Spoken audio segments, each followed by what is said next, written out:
Yeah, I'm live. Just give me a second, guys. I'm trying to do something real fast. So just bear with me for a moment.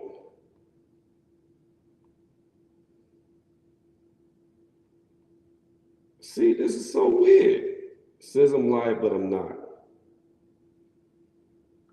Just bear with me. To the playback. Bear with me. It's not working.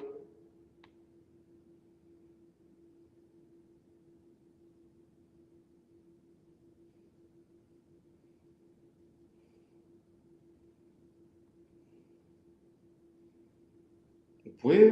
What the fuck? Yo, if you can hear me, type. I see people watching, but for whatever reason, I cannot find it.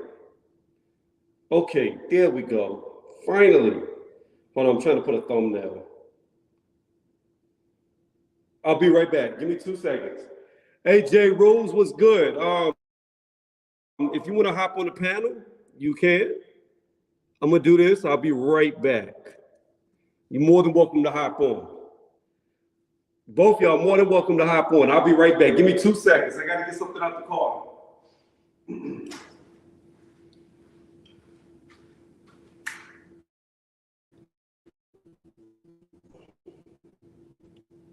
It's not even let me see the fucking thumbnail. Are you serious?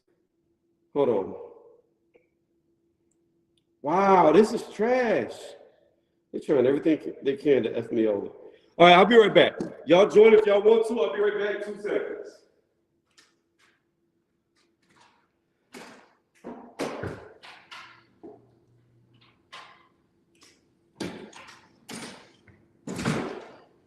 Oh my gosh.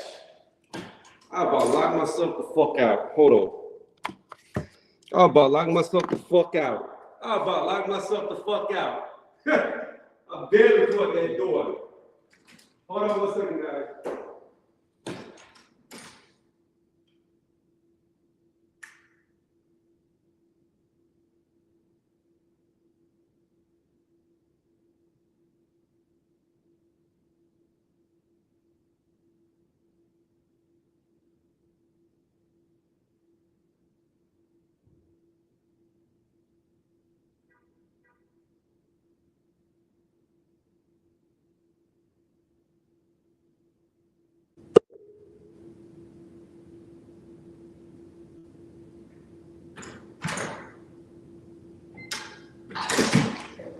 Boy, I was about to be so mad, y'all. If I'd have locked myself out with the iPad in here, I'd have been so fucking mad. Oh, I would have been lit. What's going on, Mustache List? How you doing? What up, bald head? How you doing, bro? Hey, man, you already know what it's going to be. It's going to be me looking like a young 5-year-old coming out the beach with the hair flowing, a Jason Momoa looking like Aquaman, and you going to be over there with a baby face. Well, we gonna see about that, bro. We gonna definitely see about that. Your boy is about to get knocked out. By the way, Tony. Speaking of which, is it too late to change my mind? About? Oh, the bet. Oh, hell no. Not unless you're going to make it more interesting. Like, what are you going to change? No. I'm way too deep, man. I can't climb my way out now, man. I gotta ride this out. I gotta ride it out. Because who knows? I might be right. Who knows? I mean, your nose knows it's going to have no mustache underneath it. He knows that. Okay, all right. We gonna see. Who knows that little mop top or whatever you got up there is gonna be gone. That could be happening too. That's what you think? That's what I think. That's what's going. That's probably you. Wait a minute, you already bet against me once and you lost your facial hair, bro.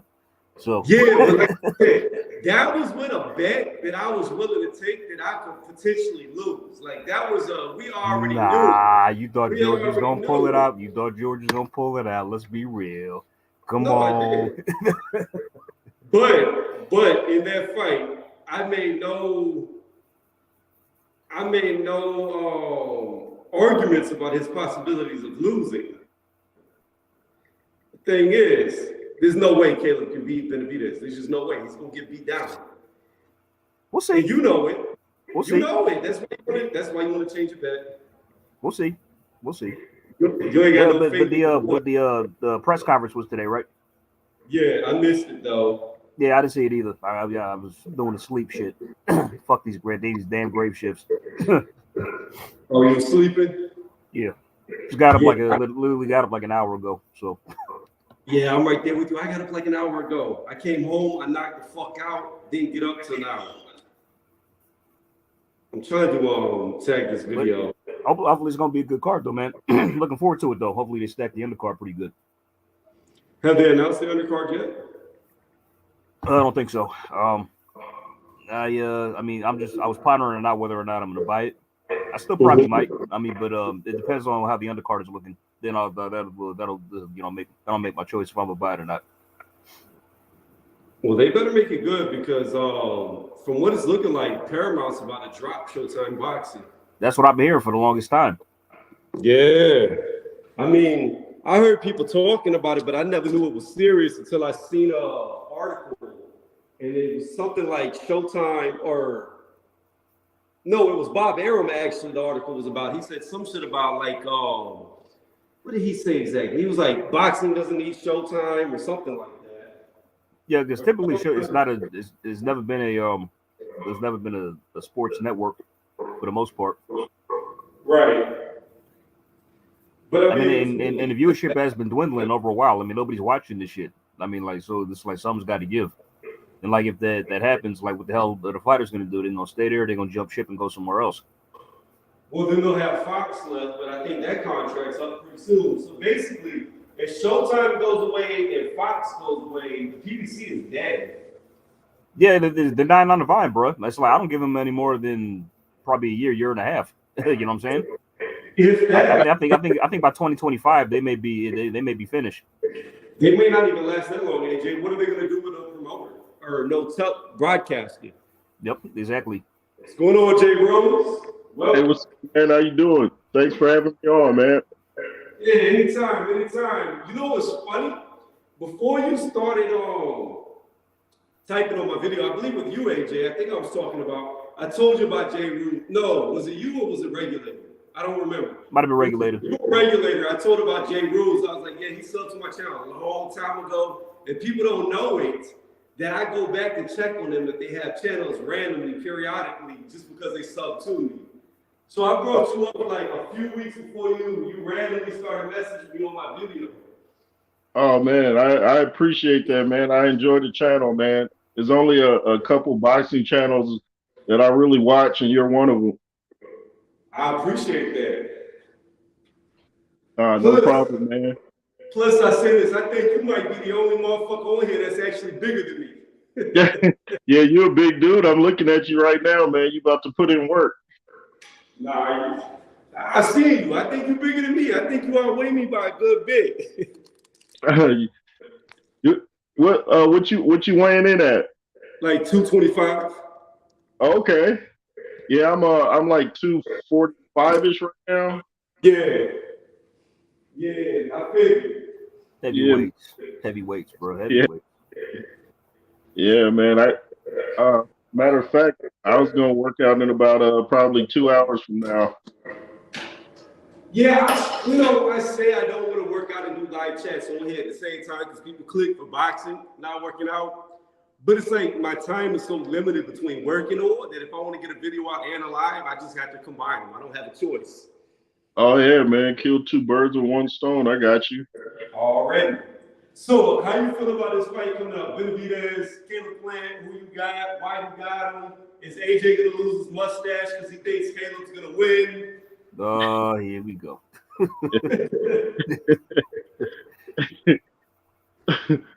Yeah, when I saw the headline where it said AJ and his mustache, I thought you meant Anthony Joshua. No, he's talking about me. He's talking about me, man. He's talking about me. Okay, so you guys got a bet going? Yeah, I bet him that I'm rolling with Caleb to win. If he does, Tony shaves his head, and if I lose and Benavidez win, I got to shave my mustache off. You know what it is. So. Oh, I got you. Hey, look, there's a reason why we're going that crazy, right? There's a reason why my hand's on the line on my head. Because I already lost the bet to him. I had a nice beard going. And because I lost the bet, I had to shave the beard. It was the Haiti Cambosos fight. He thought Georgia was going to win the first fight, I told him what was gonna happen. We didn't bet on the first fight, so he lost that. Then we actually bet on the rematch. He thought George was gonna put it right. I said no, he's not. And we all saw what happened, and he and then we all know what happened. You know what I'm saying? He live streamed it. He live streamed it. I had a good watch him shaving. It was good to see. So felt some pride, felt some pride. Oh man, that's hilarious. So that's what it's come down to. Being that I have no more facial hair to bet, it's the hair on my head versus his mustache. I'm gonna get him to shave that mustache. He's gonna lose one of these bets. We gonna see. Because at the end of the day, AJ, I still have the trump card. I have the Tyson Fury Usyk, which you're gonna lose that bet because Usyk says no chance. Well, we didn't bet for that fight, did we? We just bet for Plant Benavidez. We did bet for that fight. So we bet for both fights. No. The bet evolved. It was if you remember, we were gonna bet on which one happened first. Right. Yes, correct. Oh. That's right. Okay, then Plant Benavidez, that's happening first, so that's the year. So we're gonna settle. We don't roll with that one. That's what's up. But you don't sound that confident because you came on here talking about, can I change my bet? No. I was just fucking around. I mean, I wouldn't do that. I mean, I'm a man of my word. I honor my bets. That's one thing I do. I was going to ask you if you saw the press conference. I heard Benavidez said Plant shook. No, I didn't see it. That's why I got to watch it now because I'm curious to see for myself. You know what I'm saying? Because who knows? But that could be his fans just saying that shit. That's why I need to watch it for myself to see what actually happened. You know what I mean? So I could make my own analysis on it. So yeah, I'm gonna watch it after I get done working out, doing this StreamYard stream like you wanted. We back on the StreamYard. But yeah, I mean, the fight is long overdue. It's looking like it's gonna be a scrap. Hopefully they stack the undercard. By the way, Jay Roos, who you got? By the way, is he looking at space? He's talking to somebody. I'm thinking Benavidez. Just I like both guys, but I don't know. My mind's telling me Benavidez. Mm-hmm. But I think definitely that Caleb can definitely outbox him, but I just don't know if he'll be able to that constant pressure. I think the outcomes is like either Caleb can win on points or David is going to probably win by knockout. Those are the two outcomes of the fight. I don't see any other way it would end, really. Yeah. I think he loses on points or he gets stopped. He loses all the way around the ring. The thing about Caleb Plant is he's an outside boxer. Yeah. The problem with Caleb Plant is every person he fights is normally shorter than him, or their arm reach isn't as long as his. Benavidez is going to be taller than him, longer than him. So for the first time, he's got to be an inside fighter. Wow, I didn't know Benavidez was taller than Caleb. I didn't know that. Yeah, he's taller than him. Is he? I thought they were around the same height. I mean, I'm pretty sure he's taller than him. I'm pretty sure in the screenshot. Look him up right quick. I mean, they were standing side to side, but I thought Caleb was a mistake. Look at my phone now. I changed it too. There's a significant height difference. Oh yeah, David is way taller. Yeah. Okay, I see it. And not unless he got on lifts in the shoes or some shit. So no, he ain't got no lifts. What is Caleb like? Maybe 6 foot tall, maybe 6'1". I thought he was around there or something like that. I know Benavidez is at least 6'2", somewhere between 6'2" to 6'3". Let me see, David. Wow, I didn't know he's. It says he's 6'1". It says he's 6'1", but he looks way taller. But I swear, like if he loses, I swear I'm gonna laugh my ass. That's like gonna be one of the like the biggest. Well, it's gonna be an upset, I think already, because I'm sure David is going into this as a heavy favorite. But it's just that like, for some reason, like I like both guys, like Jay Roos was saying, but people seem to be going way overboard. Like on like this is one guy who's a Benavidez fanboy. He seems to just be going like overboard on how like good he is. Right. All this kind of stuff. When deep down both guys ain't really fought yet. When you look into the resumes. No, they haven't. They both. Yeah. Well, Caleb has fought the better person than Canelo, but but he lost that fight. So yeah, exactly. Yeah, I mean, if you want to compare resumes, it's Caleb because he fought Canelo, but he still lost. He got knocked out. Look at this picture. Okay, so this is from the press conference they did today. So according to BoxRec, they're both 6'1". They definitely both not 6'1". One is 6'1". If one is 6'1", the other one's under 6 foot tall. That ain't true. If one is 6'1" and the other one's 6'1", then Benavidez has got to be at least 6'3". Y'all hear a prime example of how people can't mind their business. What's that? Last night I put out a tweet. Somebody asked, well, this wasn't even a conversation. It's like somebody says, who would win prime for prime, Sugar Ray Leonard or Earl Spence? I know exactly right. You laugh. So as a joke to be funny, and just I just put, oh, Spence, he doesn't have Sugar. He has the footwork, IQ, and speed, and power. Like Sugar wouldn't match Spence in that department. So of course, the tweet got some reactions. Like some people knew I was kidding around, but some people actually thought I was being serious, and they're like, "Oh my God, how could you say that? Did you even watch Sugar Ray Leonard fight?" And this and that. I'm like, y'all never heard of sarcasm, huh? Like, yeah, y'all don't know. Yeah. So Wow.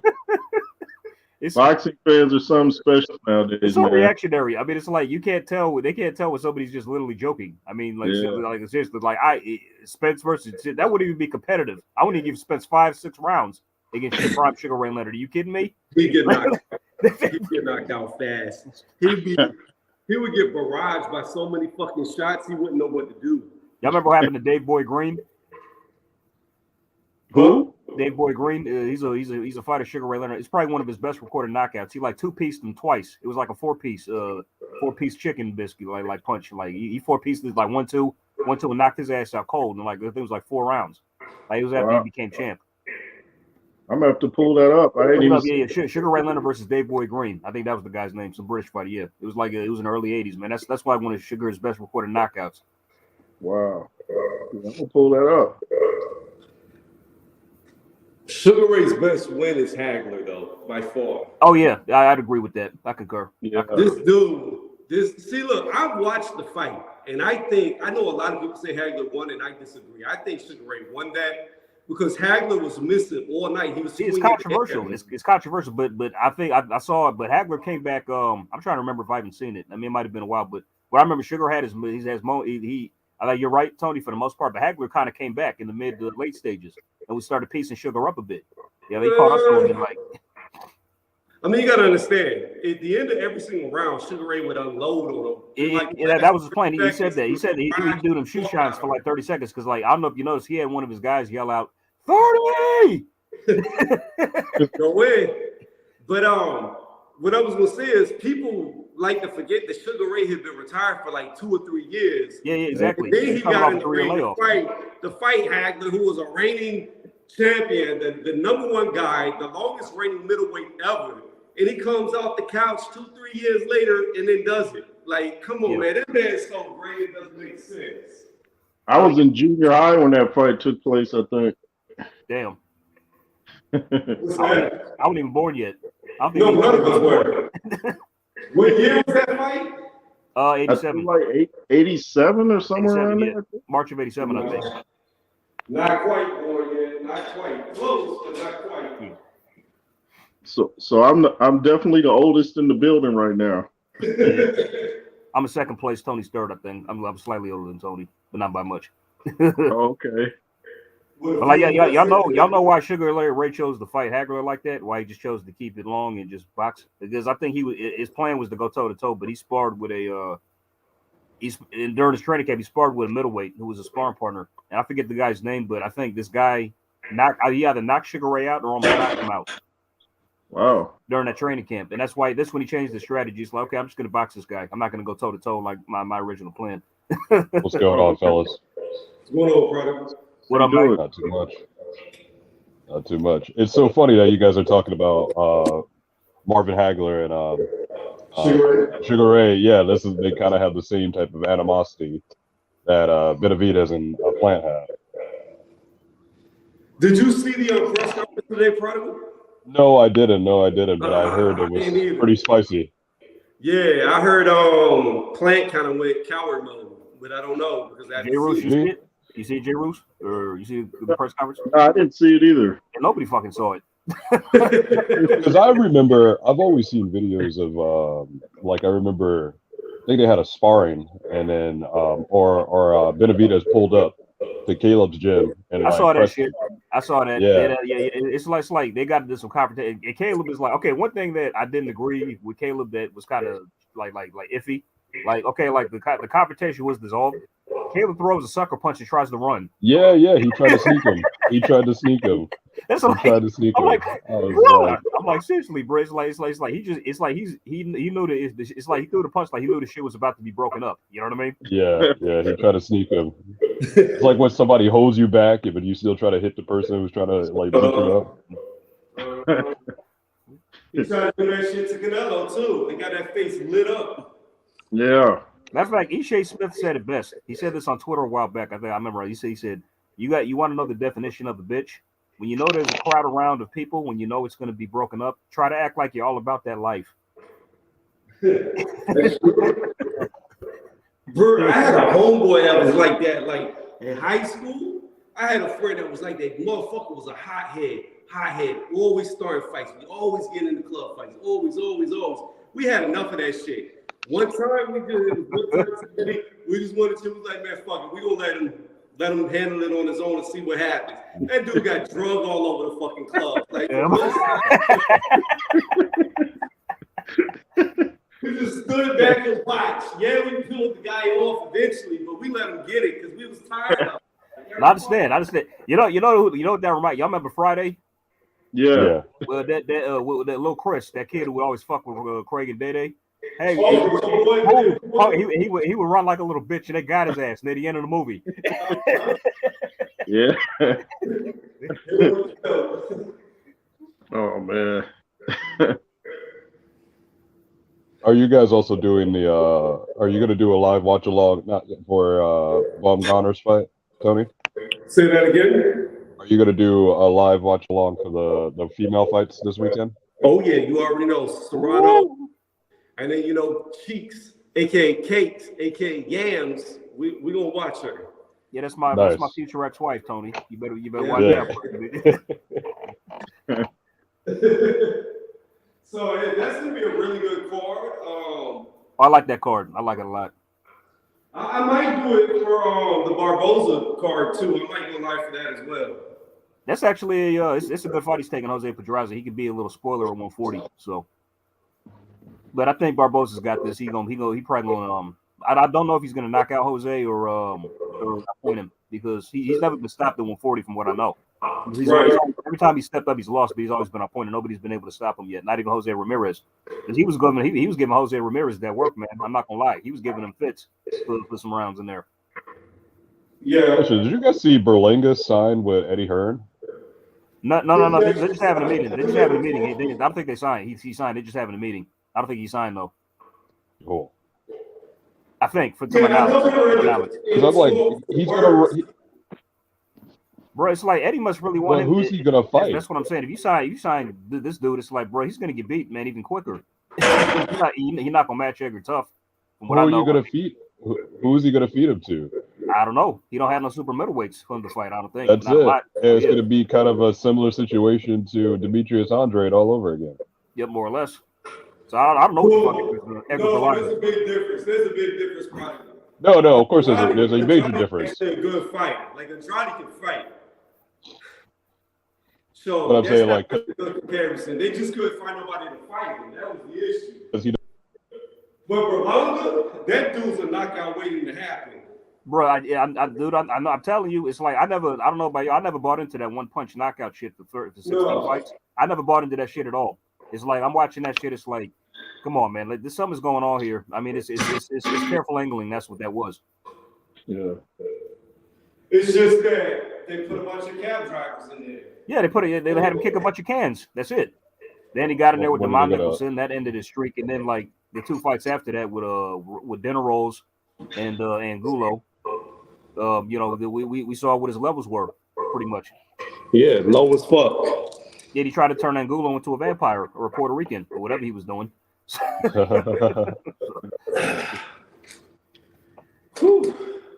So what's up? Who you guys got? Jake Paul or Tommy Fury? Jake Paul. Jake Paul. I got Tommy. No, don't do it, Jake. No. Tommy gonna get knocked rules, out. Man. Tommy gonna get that. Yeah, I got Jake in this one. It's like I can't wait. The sad part, he's not gonna be able to go back to the UK after he gets knocked out. He's gonna get disowned by Tyson. Gonna get left in Dubai or Saudi Arabia, wherever the fuck the fight. That's what Tyson said. He said that's what he said he's gonna leave him if he lose. Yeah, he's holding up the family name. He can't go out like a chump, man. But He let can't me get- explain he can't become a the statistic. fellas. Tommy Fury sucks ass. The only reason he is where he is because of his name, and that's it. That's it. I don't think he's that bad. Like if you pull up some highlights of him, Nah. he has better foot movement than Jake Paul. Actually, Jake Paul keeps his feet way too far apart and leaves him off balance. I will say this, Jay. Every fight Jake Paul has, he looks night and day better than the last one. Like you can see his progression. He improved. Tommy Fury, I don't see no difference from when he first started till now. I don't see a rise in his abilities. I think he's very limited. I don't know. I think Jake Paul he had a fight already. I thought he lost. It's like he fought some guy in the kilt or something like that. I watched that fight and I felt he lost. Like that guy opponent him, and like they gave Tommy the decision instead. Yeah, but also look who Jake Paul's fighting though. Tyron Woodley. I mean, that dude could like run into a strong breeze and get knocked out. I look at it like this. Tyron Woodley is probably better than anybody Tommy Fury fought. Jake Paul has only had what, 5 fights now, maybe 6 total. Six. If you count the amateur. Yeah, so 6 if you count the amateur, right?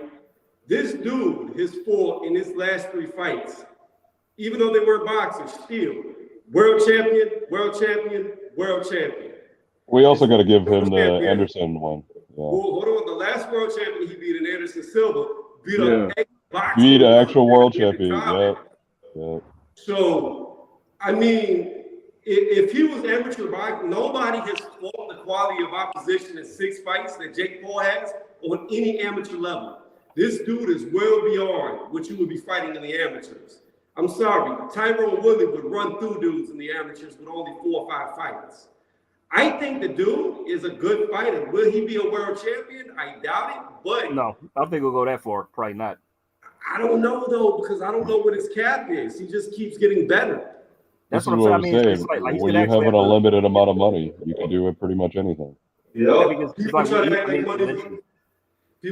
like money's a bad thing, but I mean, all the princes of the kings, they had the best swordsmen, the best training.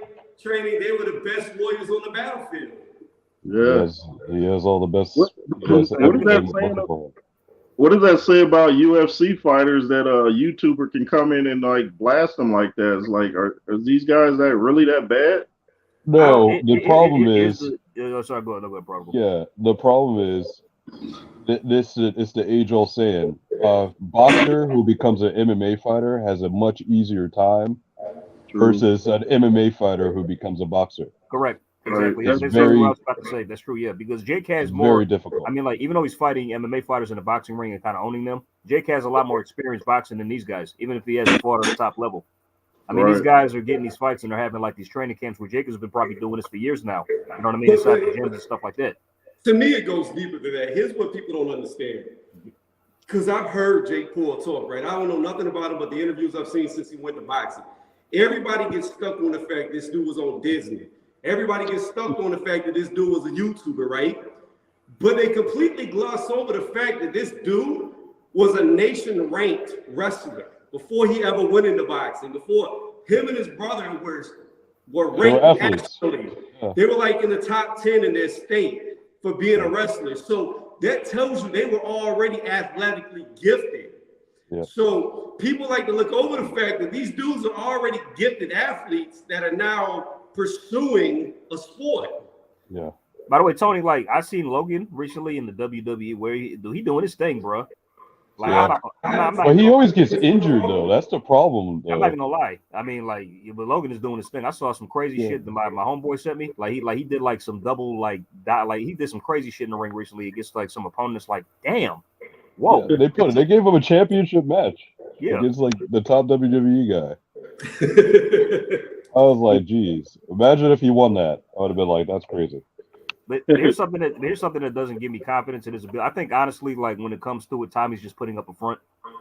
just for his family. It's all like everything we're seeing is a facade. That's all. He's just doing this shit to because his brother and this and that. It's all an act for the most part. And the thing is also he had a fight with a guy on Jake's undercard that was What's up, Pete? that was a Jake's sparring partner, and this guy was 0-1. And he hadn't fought in like 3 years, and he was like a part-time MMA fighter, some shit like that. Pretty Boy Anthony or something like that. I don't know what his name was. Oh, But this guy, he was 0-1. He never been stopped before. Yeah, and Jake didn't stop him or even drop him in the fight. He appointed him. You mean Tommy didn't stop him? Yeah, Tommy. Yeah. I remember that though. It's kind of hard to fight a guy that's defensive, man. I went to a Lennox Lewis fight with Henry Akinwande, and all that dude did was hold and move around. That. Yeah. Mills Lane disqualified him. Mills Lane was the ref. He disqualified him. I remember. Yeah, that was it. Yeah, I was at that fight, man. All that dude did was hug and run. I was like, dude. Wow. Well, you got your money's worth. Yeah. Yeah, man. It's kind of hard to knock somebody out when they don't want to engage. They're so minded. They just kind of run and hold. Well, that's true. It is. But then again, that's what. This is what I'm talking about. Is levels to this because when Inoue was in there with Paul Butler, everybody thought he was going to get sparked early, but he managed to go 11 rounds. But Inoue still managed to get him. Yeah. Yeah, he gonna get Fulton too. I think so. I'm picking him. I'm rolling with him to get Fulton. But I'm gonna tell you this though, AJ. I think MJ is gonna get Inoue. Ooh. That's another good one. I was hoping I'm honestly I misjudged Fulton because honestly I expected him not to take the fight. I expected him to do what most PBC fighters do and clout chase. Well, he hasn't taken the fight yet. It's all. It hasn't happened yet. It's all a hypothetical.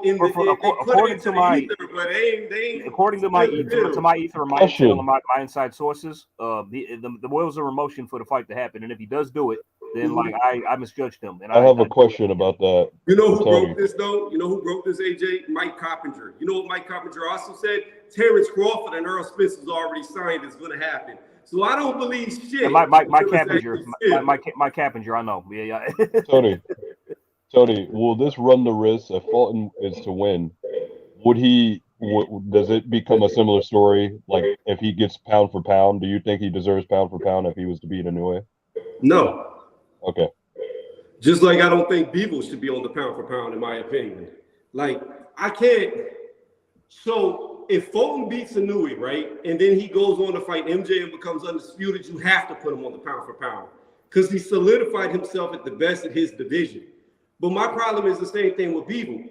How can Beeble be on somebody's pound for pound list when he's not even the best fighter at light heavyweight? Better be big. So he has to beat Arthur Beterbiev first in order for him to be ranked, right? To me, to be a pound for pound fighter, you got to be the best at your division. You have to. If you're not the best at your division, how are you a pound for pound fighter? You're not even the best in your own weight class. Yeah.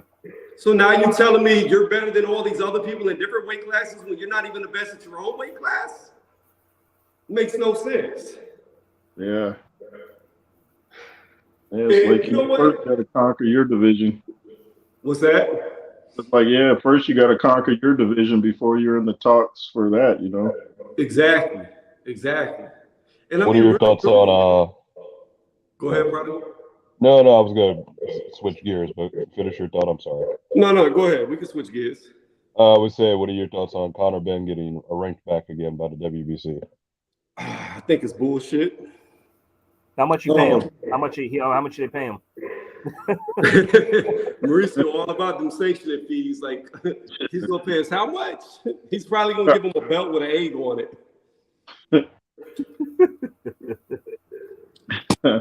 The yellow and white belt. That'll be the next WBC belt gifted to him. My thing is this. I looked this shit up, Clomid and age, right? Clomiphene, I cannot find anywhere that they do this in the UK. I saw in America, they give the chickens or the hens Clomiphene for fertility, but I cannot find anywhere that they did this in the UK. Now, my thing is this. I currently, for the last 2 months, have been eating 6 eggs a day. And I guarantee you, if we was to test me right now, I'm not gonna pop out for that shit.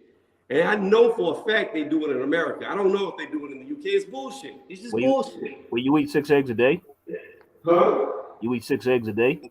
Yeah, for the last 2 months, I've been eating 6 eggs a day. Every morning I get up with 6 boiled eggs. That's too much, bro. Ain't that crazy how the price of eggs have gone up? Bruh. Let me tell you, I'll tell you right now.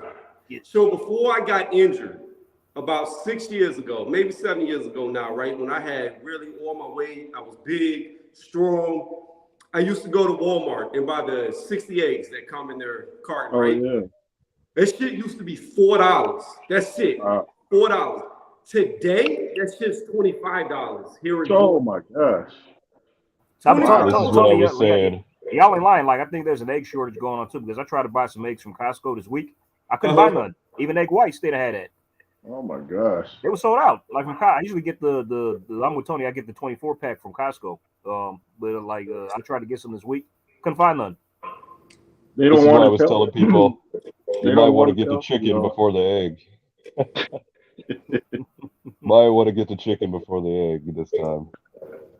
Shit, I'm about to buy some chickens and put a damn chicken coop in my backyard. That's what I'm saying. You got to get some chickens. Start giving them homegrown stuff. Be out there with the seeds every morning like this. Exactly. The only thing that'll be annoying is if you get a rooster, because he's going to wake you up all the time. That's okay. I like a rooster. Like, roosters are cool. I like because they puff their chest out whenever they want to look all buff. They be walking like this. Like, they're funny.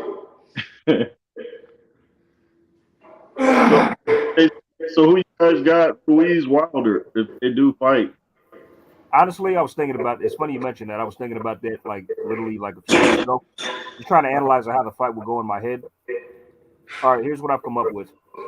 I see it as a 50-50 matchup with a slight edge to Deontay Wilder. Who and who? Ruiz and Wilder. Oh, I got Wilder. I concur. It's like that's what I'm saying, a slight edge to Wilder, because like I just think that Ruiz will get hit at some point, and it's just I'm not confident he could take his right hand. I just don't know. And honestly, I'm surprised myself by saying this. I kind of want to lean Ruiz. I mean, it's a fight that he can win. Still, he still has a chance. But I'd edge Wilder in the fight. But I do see it as a 50-50 matchup. But I'd edge Wilder, probably 55-45 Wilder, something like that. Wilder did, you know. I would have picked Ruiz before the Areola fight. Once I saw Areola drop him out, Exactly. that should not have happened. I thought he was going to blast out Areola. I really did. Yeah, me too. I'm gonna be honest. Even after the Areola fight, I would pick Ruiz. Had Deontay Wilder not gone to Malik Scott as his trainer. Deontay Wilder with Malik Scott, to me, looks like a completely different fighter. And the more time he has with Malik, the more dangerous he's going to become. Because no longer is he just, I'm going to windmill you. He's tightening up his punches. Even his hooks are becoming a lot tighter, a lot quicker, a lot shorter. Right. I just see fundamentals growing.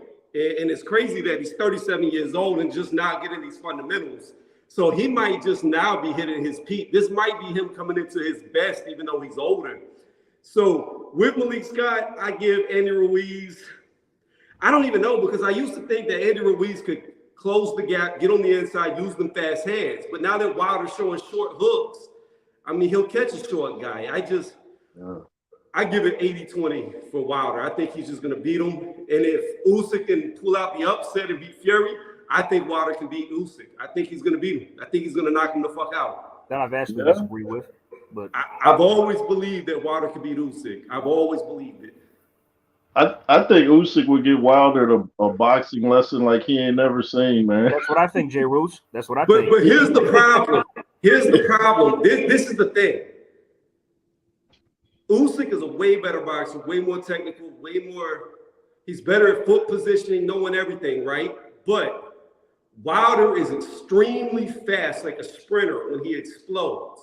He comes with that right hand out of nowhere and it hits the target. And the thing about it is at least until recently, he's been so flawed in his technical boxing abilities that you can't even read when that lightning's coming. It just comes. He'll throw all this shit, then all of a sudden, straight down the pipe, bow! Wilder also has good lateral movement. You know, He does. He does. He has really good lateral movement. That's pretty sneaky.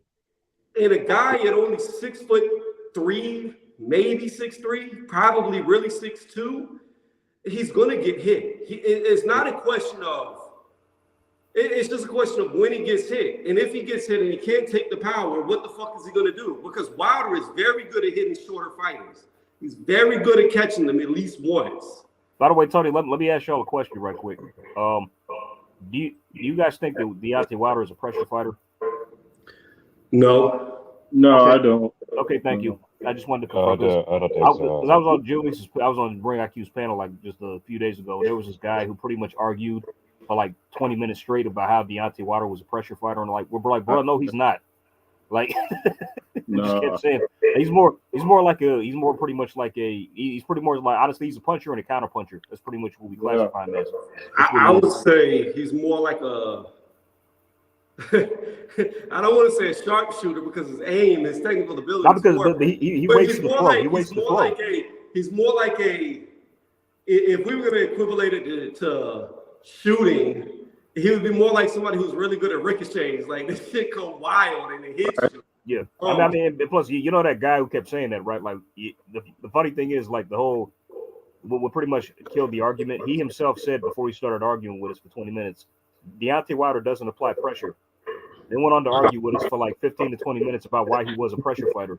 Well, my thing is a pressure fighter is somebody who thrives in the pocket, which we know Wilder has been very weak at pocket. Yes, fighting. Exactly. But he's got no inside game, none at all. None. But I will say this though, AJ, when he hurts you, he becomes a pressure fighter because he will hit you with every fucking thing and it's relentless. Yeah, with those windmill bitch slaps. Yeah, right. That's it. It's starting up. He's swimming without water. He's coming at you, and it's not stopping until you hit the canvas. So, go ahead. I was just gonna say one reason I think Usyk can take his punch because he went 10 or 12 rounds with a hard punching Joe Joyce in the amateurs, and I think Joyce is the sleeper in the heavyweight division. So I think if he can take Joe Joyce's starting punches, I think he could take Wilder's. You got to understand something though, Jay. Did you see that fight with Usyk and Joe Joyce? Yeah. Joe Joyce only weighed 190 pounds when they fought. 190 pounds? Yeah, he was 190. There was a cruiserweight in that fight. He was 100. I thought Usyk was a heavyweight in that fight. No. So it was semi-pro boxing, but it was amateurs. Yeah. Heavyweight amateur fighters are cruiserweights. Super heavyweights are heavyweights in professional boxing. He only weighed like 190 pounds for that fight. Today he's 270. So the amount of power that he packs now is not the same when he fought Usyk. Wow, so that dude is like, he was 6'7", 190. That's crazy. Yeah, he was really thin. If you go back and watch it. Well, look at Fundora. Fundora's 6'6", 154. Yeah, right. I mean, but like if you watch like Joe Joyce, like now when you bring up tapes, if you compare, you can tell he's a lot lighter. You know, he's a lot lighter in that fight. Yeah, so. Wow. I think Usyk moves around too much. I think Wilder will be he'll be in a trance trying to figure out, okay, where's this guy coming in? I think he'll do to him what he did to AJ. I don't think Wilder hits that hard. I truly do not believe he's a power puncher. What I think is because the reason why I say that is everybody outside of a few people that Wilder's knocked out, the minute they go past the 10 count, they're up, they're normal, they don't even look like they've been hit. They're completely. Wilder's power comes from 100% of his velocity. It's the speed. He hits you so fast that your brain, it's like the switch turns off. It's like they're down, they don't even know they were hit. So we're going to doubt the power of the robot hand? Huh? His robot hand? We're going to doubt the power of the robot? The titanium hand. Yeah. But to me, Joe Joyce is very slow. He's very methodical, but every shot is a hard shot. Like your body is breaking down after every shot. Yeah. When Wilder hits you, even like you saw in the first fight with Tyson Fury, you thought he was dead in the 12th round, and then he got up. And then within a few seconds of him being up, he was back like he never got hit. Yeah. I think Wilder's power comes from speed and not so much the force of the strength of it. It's just you don't know. Honestly, I think the perfect example of that is in the Luis Ortiz rematch when he knocked Ortiz out. Like out of nowhere, that he just shot that right hand in like a half a second. Then down went Ortiz, and then like he had to look like he burned something in the kitchen when he was trying to get up on his face. Yeah. Burnt something in the kitchen. But that's why I'm saying that I think Usyk gets knocked out because it's a different type of power. I think he's going to get hit by it, and his brain's just going to shut off, and it's not going to know what happened. And I know he's going to get hit. I don't care how fucking good he can box. At one point in time in them 12 rounds, that hand's going to connect. It's going to connect. I Do you noticed think Tyson Fury is going to knock out Usyk? I don't. Oh, I think it's boxing. I think he's gonna hug him and lay on him till his legs are too tired, and then he's gonna put him away late. Tony doesn't even think it'll be competitive. No. I got Fury in that fight. On points? I got him on points. The only way, AJ, I see that fight being competitive is if the referee does his job and he warns Fury about holding. If he warns him about holding, then it's going to be a real fucking fight. But if they allowed Fury to do what he always does, hold and lean on you and put you in a headlock, he's going to get him tired by just laying on him. Yeah. That definitely works. That definitely weakens legs when you put your weight on somebody. That's what Klitschko used to do to all his fighters before he met Tyson Fury. That's what Evander Holyfield said Lennox Lewis did to him. He said he felt like a concrete coat, like he was wearing a concrete coat when he put his weight on him. Yeah, that was Emmanuel Stewart, like, used to teach those guys that. Yeah, man. Plus Lennox Lewis, I mean, he was very physically strong as well. Dude was like, I think Shannon Briggs said something similar, like a brick wall. It was like holding a brick wall when he was in clinches with that guy. Yeah, I've heard several fighters say that about Lewis. Like when they clinch him, he's like just strong. Yeah, he definitely had strength. Yeah. But you gotta have strength whenever your whole career is jab, grab. You gotta have strength. Yeah. But let's go back to the topic we had. Right, you haven't said your 2 cents. Who wins, Caleb Plant or Benavidez? Oh, come on. You already know the answer to that. Yeah, Benavidez. We've been going back and forth with this. You know I got want Caleb. AJ to hear it because AJ needs to know he's about to lose that mustache. You know I got Caleb too. You know I told him he's going to knock fat Benavidez out. Oh, so I'm not the only one. Okay, got it. That's what's up. No. I'm kidding. I actually really like Benavidez a lot, but I want Caleb to win. Like my heart says Benavidez, but my gut is wanting to go with Caleb. That's fair. You see it as a 50-50 matchup? Or? Yeah, for the most part. I mean, again, I wouldn't be surprised if Benavidez like just cold clocks, Plant out. But again, I like what I've been seeing from Plant lately. Hence why I give him a shot. I like Caleb Plant's trainer. I forget his name, but he seems like he's got a real solid trainer.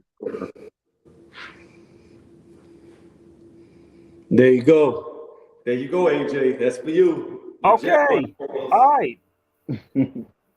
Look, Still, I'm not changing my mind. like I said, after this fight, you're going to see why Benavidez is the real 2-time WBC champion. It's going to be made apparent. In my eyes, he's still WBC. He's just WBC champion and recess. That's pretty much it. I mean, Tony, like, even if he does beat Caleb, it doesn't mean much. You know why? Why? Because Canelo already knocked him out. Well, yeah, but I think it's going to be so one-sided. You're going to see the difference in between. I mean, if Caleb could do it more better, then that would put a stamp on it. If he could do it, I'd say, what if Benavidez knocks him out earlier, it makes it more decisive than Canelo did. Yeah. I mean, but still, like, like Canelo already got to him, bro. You know what I'm saying? Yeah. It's still a grudge match, and it's a good win. It's still a good win. And this is Caleb on the upswing, after, because arguably we could say Caleb looked better against Durrell than Benavidez. That's true. He did. He did knock he did spark his ass. Well, Benavidez did it. So yeah. So go ahead, Tony. Tell us how Durrell was 38. I know that's what you wanted to say, right? That's exactly what I was going for. He was already old, already been beat. That man was not the same fighter. Like that Anthony Durrell was completely different. Can we say? Huh? No, no. I was going to say. I don't know. I feel like this is probably one of the better derails that we've seen as well. I don't think. I don't think so, man. I don't think so. I think, Tony, let me ask you this. Let me ask you this right quick. Let's say Caleb pulls it off and does win. Does Canelo still need to fight Benavidez if that happens? no, not at all. Because Okay. then the number one guy in the division has been defeated. He was Okay, got it. proven. Okay. Because I know some fans are probably going to be like, they're going to overreach and be like, nope, Canelo still has to fight David even though he lost. This and that. You know, Andre, you don't think Andre's the number one guy in the division? No. Andrade?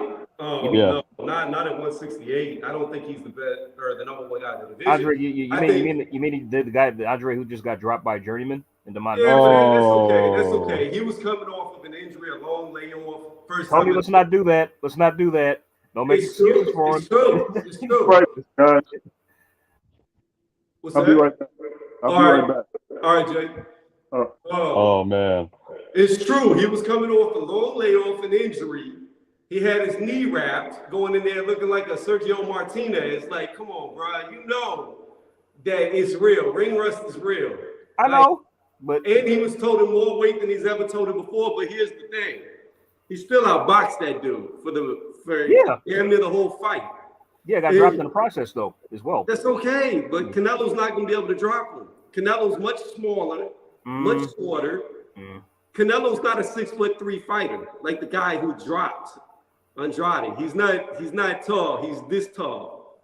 I mean, well, one thing I want to see is because I think Eddie said that I actually wish he would leave Bivol the fuck alone. But he said that his plan is to take on John Ryder in the summer. We all knew this pretty much. Then them to fight the rematch Bivol in the fall or in September. And I think you did a video on it too as well. I did. Eddie said that Canelo's not going to step to the side for undisputed. That he's going to fight people in September. Motherfucker, man, damn it. And I'm telling you, it's going to be at 168. Nah, Yeah, it is. Definitely is. I don't Well, want to see okay. it. I don't want to fucking see it. I don't want to. If Canelo beats Bivol, what's next for Canelo? Should he just retire? Well, one thing I would like for him to do is like leave Bivol alone. Just let that smoke clear between. I mean, like he should honestly. What I want him to do, fight Ryder, then you win, you beat that, then fight the Plant Benavidez winner in like at the fall. Then if you win that fight, all right, fine. Wait for the smoke to clear to 175 for undisputed. Then take on the winner between Beterbiev and Bivol if they fight. Yeah, it'd be a quick way to undisputed at 175. Well, see, That's the what I'm saying. WBA just blocked that too because then they're saying Beterbiev has to fight Smith next. Yes, yeah. The WBC actually. This is the WBC saying. Yeah, that, I bet. Yeah, WBC. Yeah, you know what I would say if I was Beterbiev, I'd be like, you know what, fuck you, Mauricio. Either I'm fighting Bivol or I'm vacating your fucking title. How about that? Yeah, what's crazy about that is Yeah, because that's what needs to happen. unification should always be like the precedent before any mandatories. They do. I mean, but like the way it works, Typically like, all right, speaking, tell me. I mean, like I know that unification is true mandatories, but tell me if I'm wrong. Like that's only if they can get the mandatory to step aside. Not all, Typically, yeah. Not all the time, but typically. Yeah. because they don't have to allow the mandatory to fight. They can tell them that no, they're going for undisputed because they've done it with fighters in the past where the mandatories have to wait. They don't get a choice to get step aside money. They just have to sit there and wait. I mean, that's happened in certain. Like I think on the PBC side, that's happened more often than not. Because like I mean, look how many fighters were mandatories, but they've chosen to wait or been made to wait. Whereas, you know, you get a guy like Jack Catterall. I think I might have brought this up. It's like the only reason that we got Ramirez versus Taylor is because he agreed to step aside. Right. There you go, and he didn't have to do that. I mean, it's like, all right. I mean, he said, but then good on him that he chose to because he still, like you said, Tony, it's a shame he still fought for 4 belts and still didn't get the nod because everybody pretty much thought he won that fight. So. Yeah, only people from Ireland think fucking Josh Taylor won. Everybody else. Scotland. Oh, of course they do. Of course they do. That fight is kind of cursed though, because now whatchamacall's injured again. That's like Yeah. crazy. Well, he's about to get stripped because I believe it was the WBA. Is that? Oh, they asked them. The WBO. They asked them to provide proof. WBO, yeah, the WBO. They Yeah. asked for to show They asked for proof. proof. That's the proof. Yep, exactly. And And then he I hasn't don't even know if I don't know if he's shown it yet. I don't even know. It's like you know why they saw his ass walking around at the Chris Eubank Liam Smith fight. Yeah, AJ, what'd you think of that fight, by the way? I don't think we ever talked about it with you. Eubank and Smith. Yeah. Well, I had Chris Eubank to win on points. But to my absolute shock and disbelief, Liam Smith just came out of there in that fourth and just pulled it out the bag, man. It had Chris crumbled and just crumbled and folded Chris. It's like. Do you think elbow gate is actual like a thing, or do you think? No, I'm not buying into that. No, he just caught Eubank with a couple good shots, and that was all she wrote for the most part. Do you think he'll win in a rematch? He may have grazed him with an elbow, but I don't think it was intentional. But the punches that landed pretty much finished him. So yeah. You think he would beat Eubank in a rematch? If Chris applies a proper game plan, no, because he was winning before he got stopped, so it's not like he was completely being outboxed or losing, even though the fight didn't go long. I think if Chris applied a proper game plan, like if he just chose the box and just maybe go back to basics, I think he could win. So no, I wouldn't pick Smith to beat him in a rematch. Yeah, and I'm gonna say what I've been saying, and I have no proof, cannot prove. I have to say this every time. I cannot prove that they're cheating, but both the Smith brothers, it's just mighty odd to me. At the end of 2021, one in September, one in October, they both got devastating Deontay Wilder knockout power overnight. Yo, they're on that preparation edge, bro. 2021, and they've just stopped everybody since when they never had power like that. You know what's crazy too? Your man Liam Smith played soccer the next day after that fight. He what? He plays in a Sunday league, so he's playing soccer the next day after that fight. Oh. That's what he does after all his fights. He always plays in the Sunday league after his fights. I've never seen fighters overnight get devastating knockout power out of nowhere. And in this case, two fighters who happen to be brothers both get devastating knockout power overnight. Well, Calib Smith had power, but again, since freaking Canelo gave him another bicep, he's been knocking everybody out. Yeah, so is Leo, and it all started at the end of 2021. Yep. I'm just saying, I have no proof. I'm not saying they're cheating. I'm just saying shit's real odd. How the two guys, they had decent power, but I'm saying they didn't have devastating power. Yeah. They didn't have what they Smith has been on a KO streak. Yeah, he's been knocking mad people over. Like you're talking about a guy who's 154 pounds that just beat a man who took George Grove's best shots and wasn't even hurt once. One could say probably the weight drain affected Chris in the Conor Benn fight. He should have never went down to 157. So they were saying that too, because the weight cut was probably killing him. And then again, if you watch some of the video of him sparring leading up to the Liam Smith fight, he was getting tagged heavily. I know he needs to leave Roy Jones Jr. I know that. Where could he go though? Where could he go? Eubank go. Who would be the best trainer for him? I don't know. Because he's kind of like in a AJ type situation. Should go back to training himself. Fair enough. Well, I don't think AJ should have ever left Tony Sims. That's the easy fix. Go back to Tony Sims. Well, he can because they got the Conor Benn and all that gate. So all those guys, they may or may not be doing something. Well, that's where AJ came from. That's true. So, and then you had Dillian White out there talking about the dudes on TRT forever. But I don't think AJ's on anything. He doesn't. AJ, I mean, I don't know. Like, I say that, but they all could be on something. Who the fuck? No, he definitely was on something, but not anymore. I don't know. Like, he's never really been that big to me. Like, 6'6", 250 is not that big. It's not big for 6'6". Oh, yeah. I mean, like I said, I'm Think about this. I'm 5'11", okay? AJ 6'6". I'm 225 currently.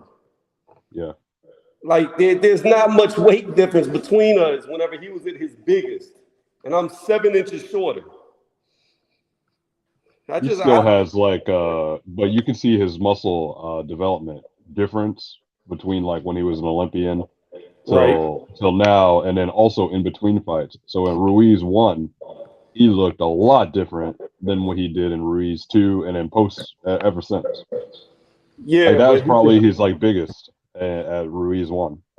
And I think the dumbest thing he ever did was take off all his muscles.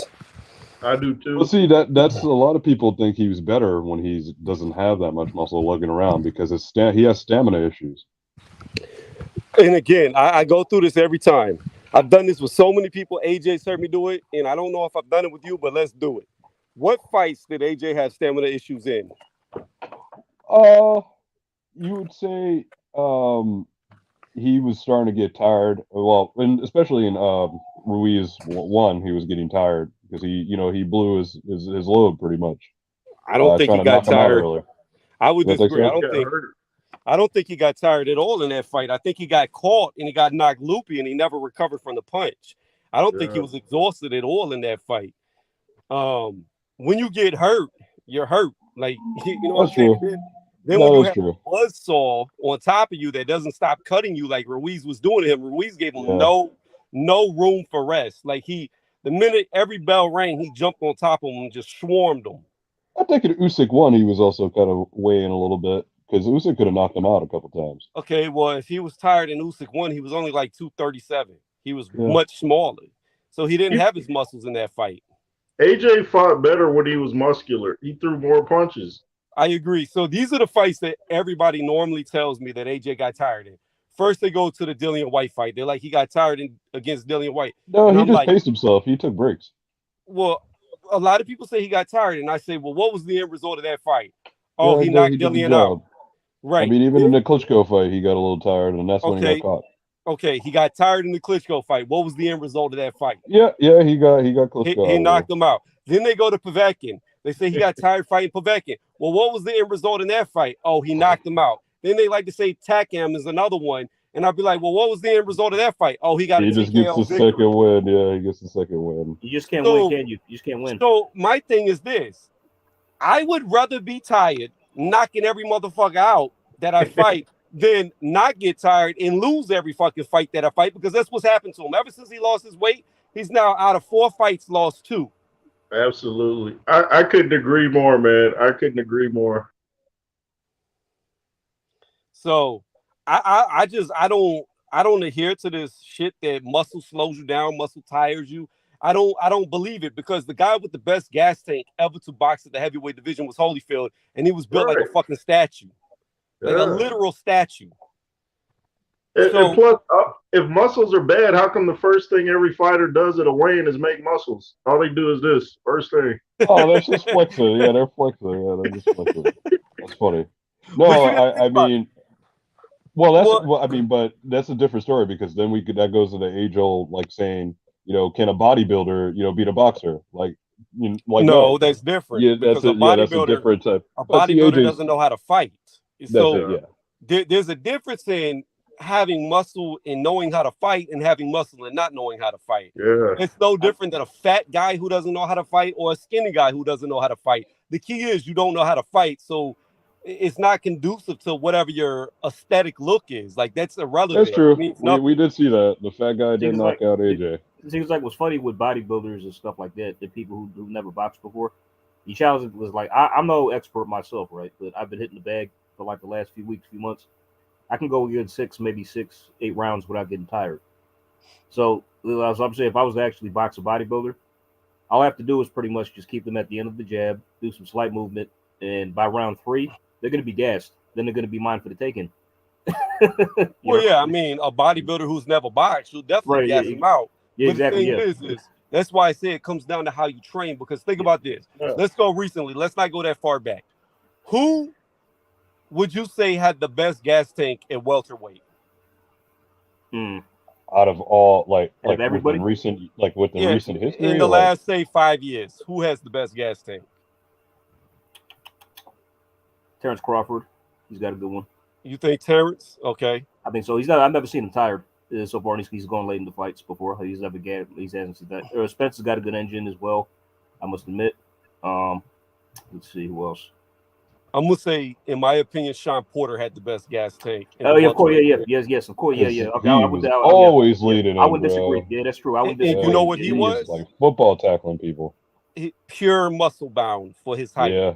Even Terrence Crawford is pure muscle bound. If you want to go with Crawford, like the dude also power lifts. Like this dude lifts for strength. He power lifts. He's pure muscle bound. Oh, bro, Bud can deadlift like 400 plus pounds, man. That shit is insane. Yeah, it only 140 something pounds. Yeah, it's like 140. That's not his like walk around weight. Yeah, that's not his walk around weight. I don't know. He don't look much bigger when he's walking around. No. I think he's probably about 170s, maybe. Yeah, that's walking around weight, something like that. It's that big. He looked like a baby next to Josh Taylor. That's true. He did. I mean, but that's what I'm saying. That's why, because with Terrence Crawford, he was a wrestler as well. Right. He's got a wrestling background, and when I saw deadlifting like that much weight, like that, that dude. Okay, this dude is strong. Like, you know what I mean? Because that's not like, man, this dude to be fighting in 140 because he was. Let's keep in mind, fellas. He fought a lightweight once. Who's probably had the best gas tank ever at middleweight? That's such a hard thing. Recently, or just I'm gonna say ever. I'm gonna say mine. Y'all can go with throwback fighters if y'all want, but I'm gonna say Roy Jones Jr. Yeah, that's true. Yeah, and what was he? Pure fucking muscle. That's true. Yeah. I would say Bernard also had a really good gas tank too. Bernard Hopkins. Yeah. But like Pascal said, take the test. It turns out he was on some shit the whole time. They said Roy Jones was too. He got tired of getting beat by people on shit, so he's like, "Fuck it, I'm gonna start taking the stuff." But you know who? But guess who that didn't work on? Dimitri Bivol. I mean, that's fine, but I mean that wasn't a Pascal at his prime either. He had already. No, it wasn't. I'm just saying, but a little like during that whole stage, he was on his little run. He beat Marcus Brown. He beat Badu Jack. He was upset and shit. Wait, was Bivol? I thought Bivol was before Bato and Marcus Brown. I thought, when did he fight? Let me look that up. Yeah, I feel like Bivol was before those two fights. See John Pascal. And Badu Jack, like he's the best 15-round fighter that ever fought, but the problem is he's not 15 rounds anymore. Like doesn't he always purposely start late? He always starts late. Right? Every fight he starts in the 8th round. He doesn't start fighting until the 8th round on. Okay. If we had 15 rounds, he'd be unfucking defeated. Yeah. Okay, it is. Okay, wins, he fought, but Pascal fought Marcus Brown and Badu Jack after he lost to Bivol. He got outpointed. Yeah, that's what I'm saying. So that was his like upswing. Yeah, that was his upswing after the Bivol loss. You know what? Kell Brook hangs around a lot of bad people. Like they just snitched on it. They snitched on him, bro. Like what the fuck? Like I don't know what the fuck I would say. It's like, what the hell? Wow, what is going on? Like that's I never knew he was a coke addict or nothing like that. No, I did hear that he had drug, allegedly he had some substance issues. He apologized for it. Yeah. Whatever, bro. We don't care. I mean, like I certainly don't do your thing, man. You know what I mean? But why would you? Who would post that? Whoever he hangs around with are not great. Like, come on, how are you gonna do him like that? Oh no, Car. Don't you play music? Oh wait, Tony, can you see the private chat from where yet? Private chat? You look at that? Are you able to see that? But be right back. Okay, you got to come back to see it, or no? You wrote "be right back" in the private chat. Oh yeah. No, I'm about to write something else as well. It's about Kell Brook. I'm not gonna say it here because I don't want to generate no controversy. Right. But I just read what I'm about to send. All right, here it is. Okay, listen. Right. Yeah. He's been handing out a lot of chocolate brownies. Okay, y'all heard that? Yeah. Okay, all right. I've heard that's how he got stabbed. Yeah, allegedly.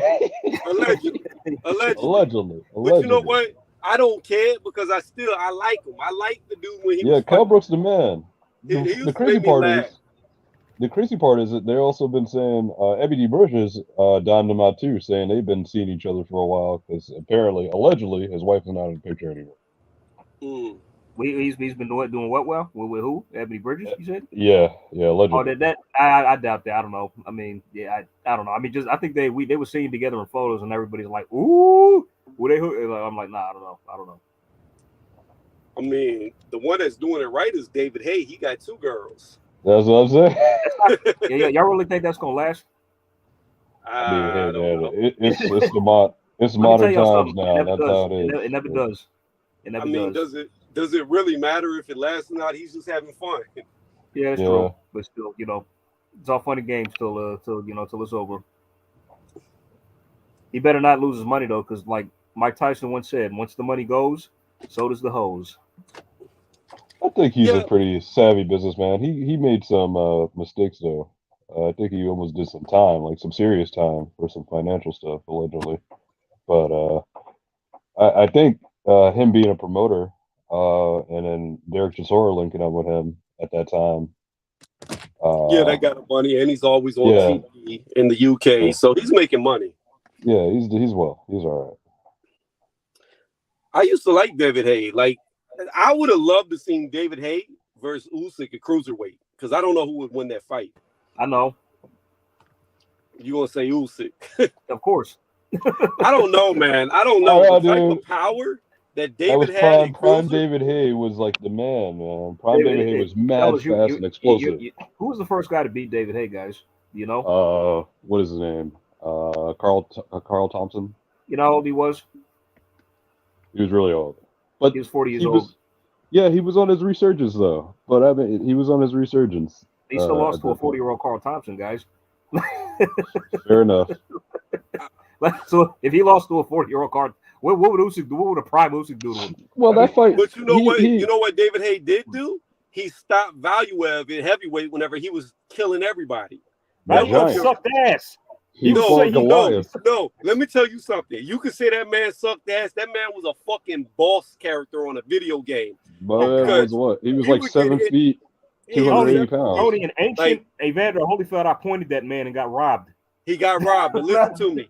Whenever Valuev used to fight people, right, he would get beat up. But it was like a real life Street Fighter life bar. Whenever he hit a motherfucker, you just see their life bar deplete and they just die in the ring. Like he would literally Tony, one shot. You would have beat Valuev. You would have appointed Valuev. Come on now, that's how bad that guy was.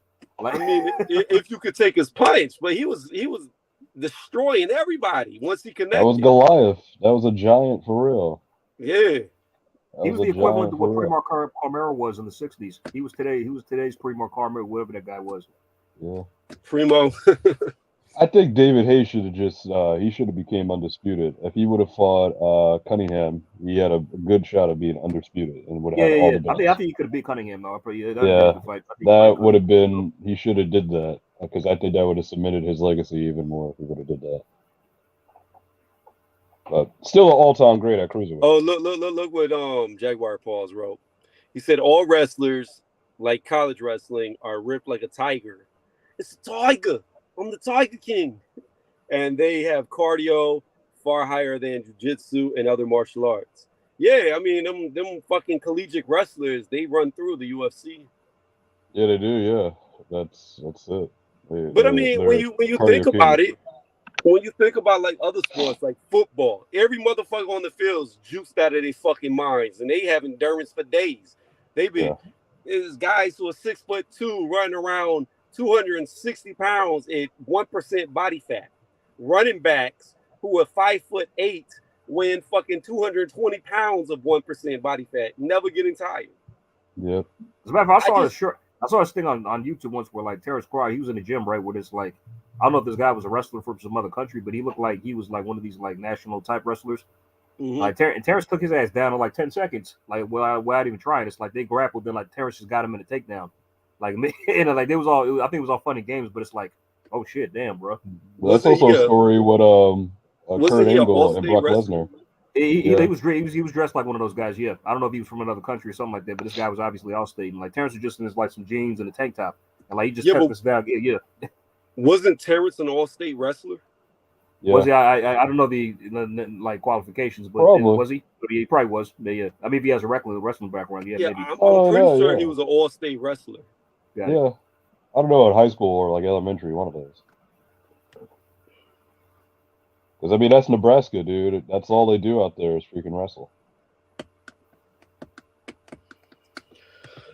But I don't know. I don't believe muscle slows you down unless you become obese with muscle. Like if you look like a Mr. Olympia, okay, you're gonna get tired. I don't know, because remember Bob Sapp, dude?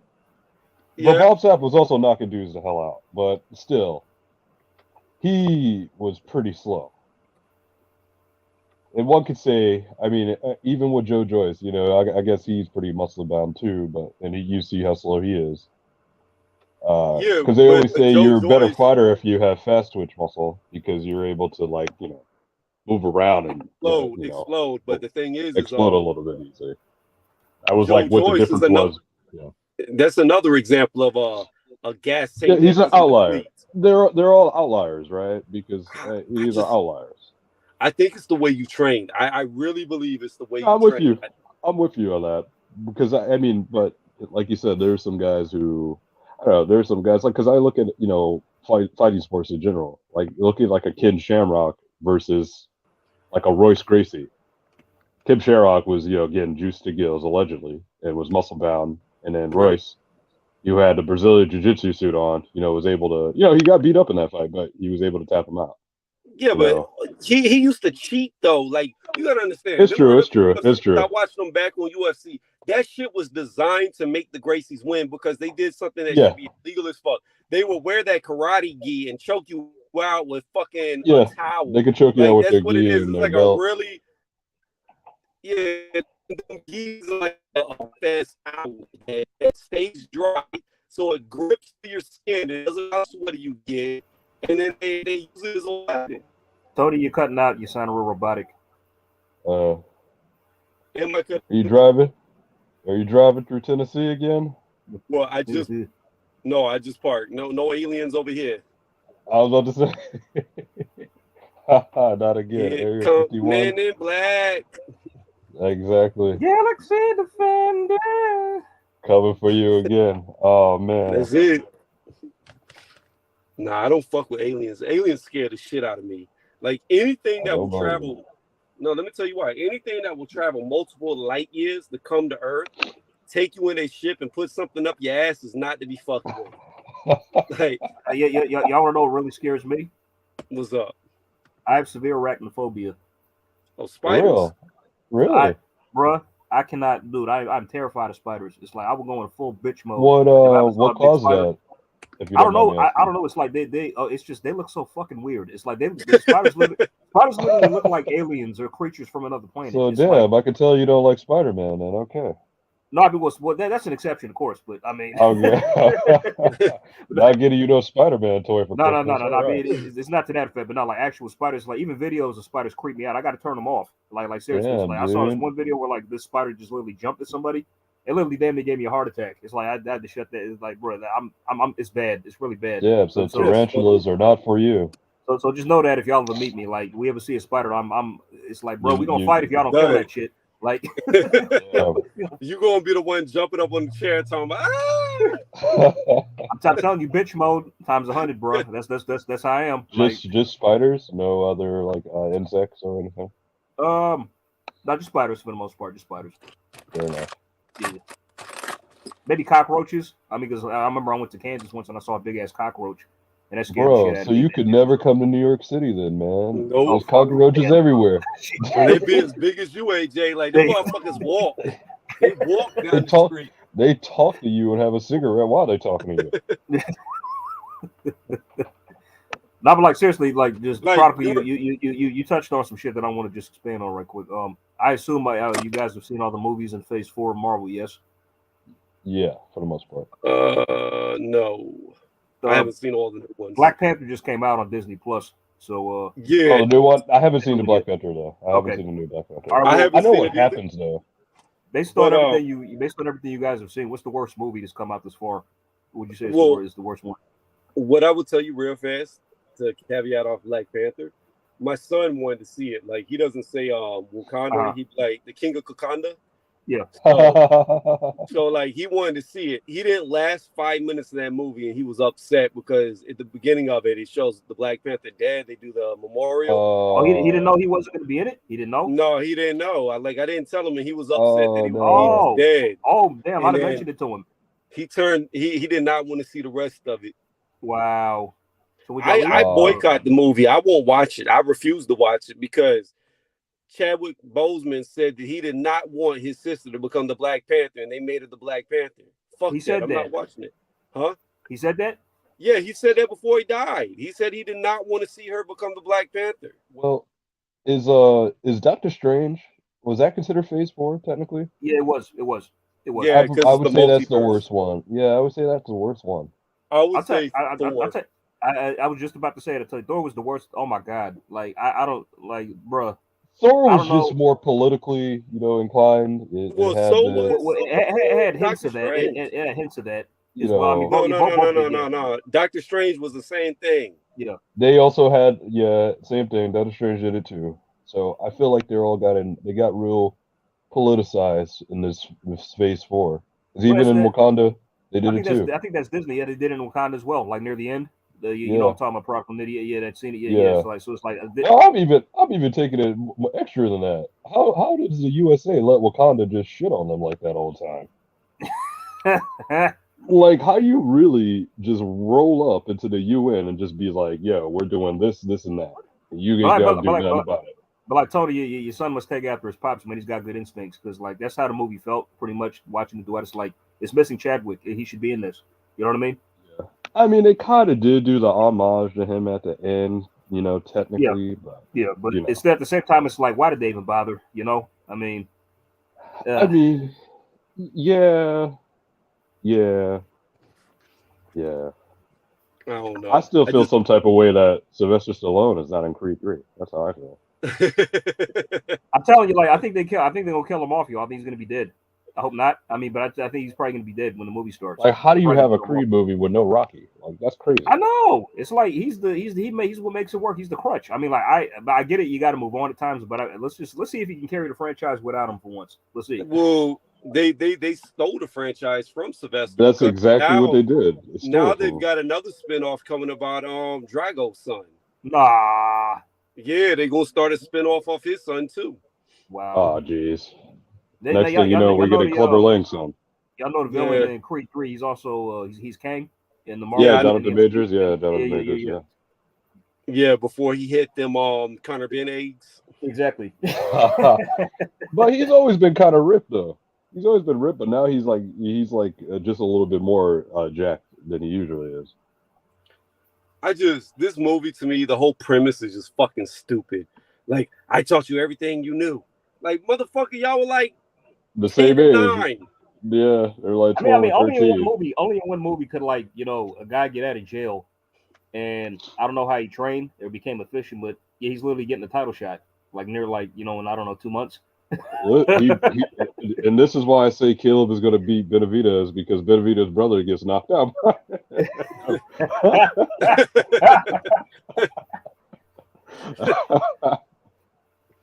That's exactly why I say that. I'm like, yo, how you got Benavidez's brother getting knocked out by freaking this dude? Yeah, that's crazy. That shit crazy. Oh yeah, he did, didn't he? Oh shit, I forgot. Oh yeah, that is in the film. Oh yeah. Oh yeah, I'm like, at first I'm like, is that dude looks familiar? I had to go back several times because they didn't show a shot. I'm like, is that Jose Benavidez? Yeah, but you know what though? Andre Ward beat the brakes off of him. They'll beat the brakes off of who? Creed, Adonis. No, but Adonis got him in the sequel though. So he got him at the beginning of 2, so he ran that back. He got that right. They did the same thing with freaking this guy now too, Tony Bellew. He's freaking in the movie again too. Now he's back. It's like why? Like what role is he gonna play now? Like did he come back and get out of jail? It's still the same role. Yeah, he got out of jail. Yeah, that I gotta see. It's weird. Plus Canelo Alvarez in the movie too. I don't know if he's playing himself or anything like that too. So I think he is. Yeah. He's the only real character. Y'all think he says like the Creed, I'm gonna fuck you up right now, motherfucker. Like pretty much, yeah. Terrible fighter. Terrible fighter. But let's see if he can carry the franchise without Sly. Let's see how he does. I'm kind of curious how it's going to play out.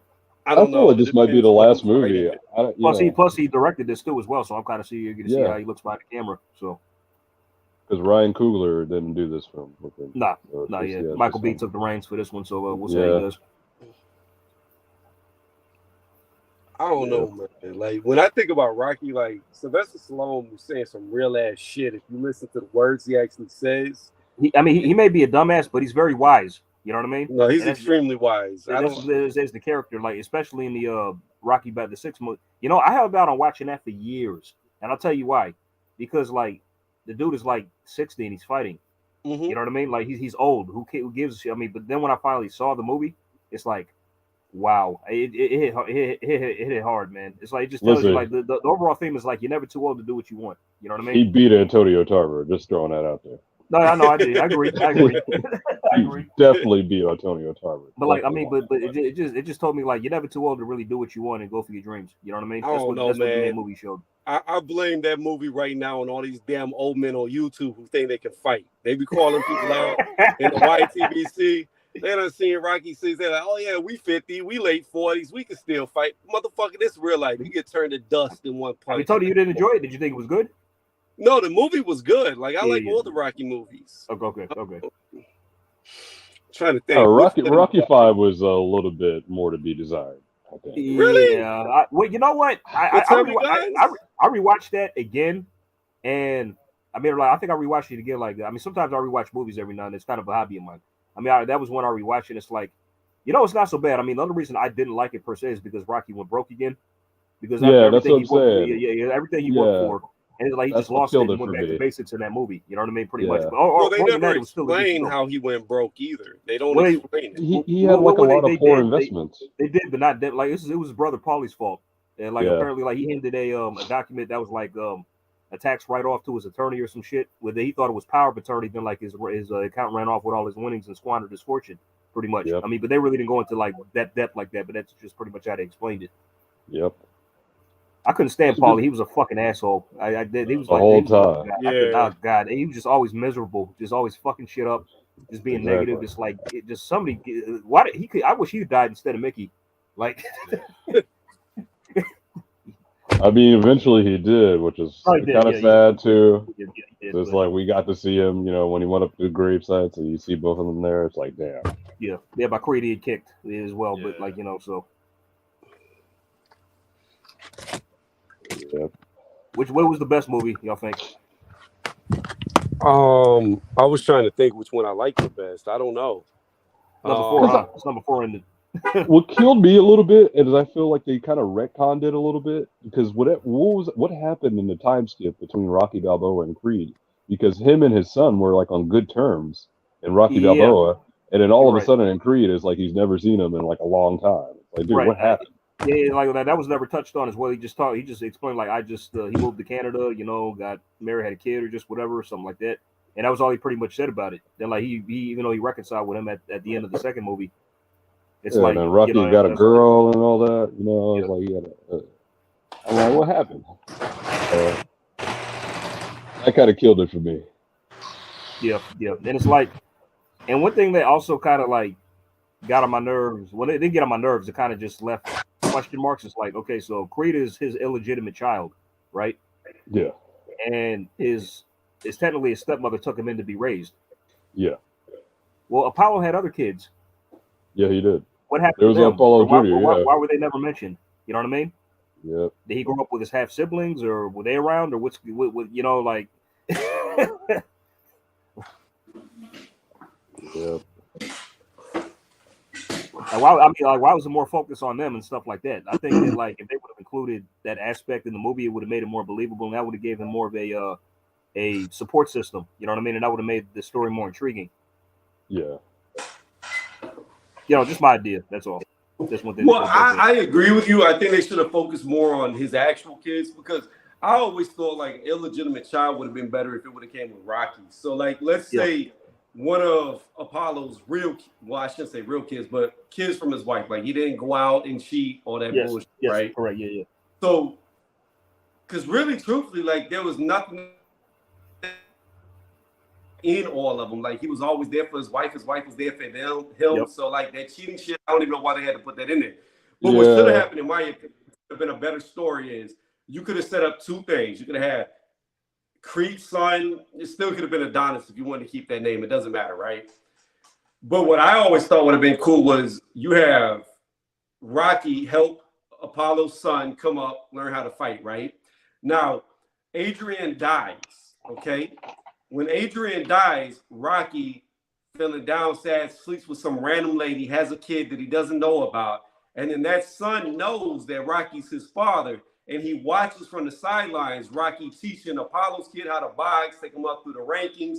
So you have his son who's pissed off, hates the fucking world because he's watching his dad spend all this time with somebody that's not his son. And then you have the illegitimate child come into boxing, and that starts the rivalry.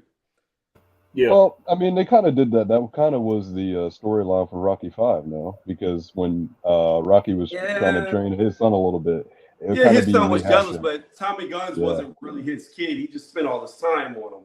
Yeah, his son was getting beat up at school, so he felt some type of way. My hands look pink. Look at that. Kame.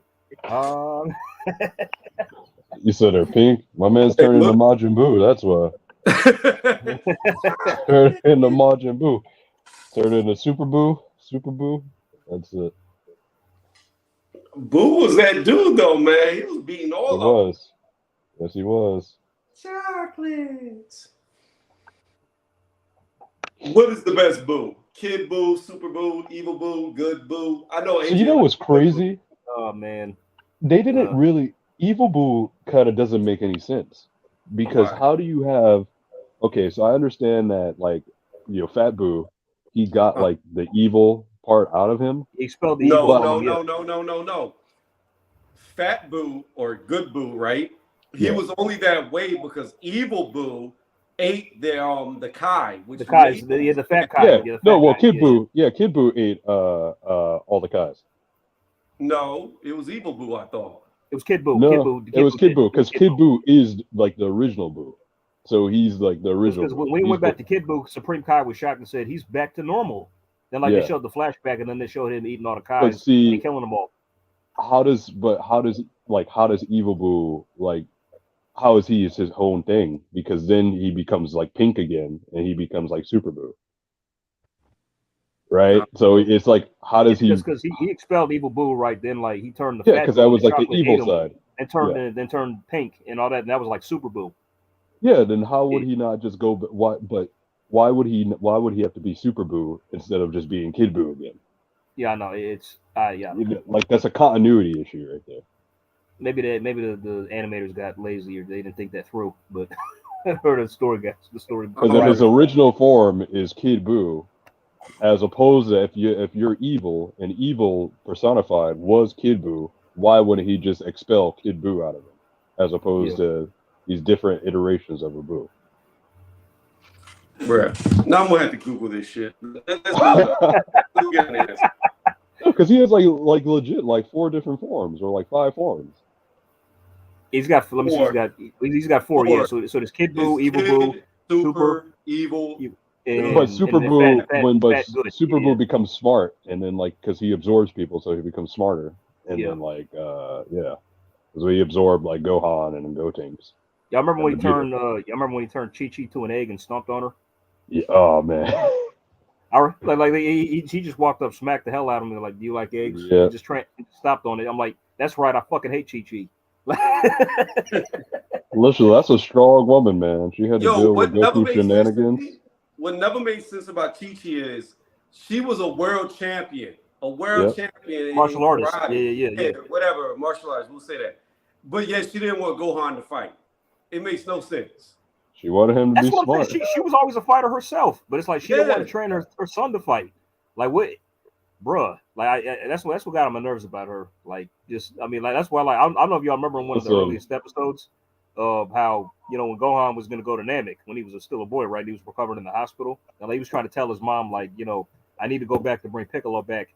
And out of nowhere, he just snapped on her ass and went, "I'm going!" Exactly. And He was like, Shout oh, out to shit. Piccolo for being the true father of Gohan too. I know, right? He's the one who pretty much raised him. Yeah, I know. Shout out to Piccolo. It's like Shout Goku. out Dude, to honestly, Piccolo. Goku has probably got to be the worst father in the world. Like He seriously, is. it's like I remember even at the end of the series, he's talking about like, so what? You're leaving again? For how long? I don't know. For good. Bye. Well, your man takes somebody else's son to go train him. It's like, dude, you legit have like 2 kids that you can still be training with. You were gone from Goten's life for 7 years. Yep. Then you leave when he's a teenager. It's like.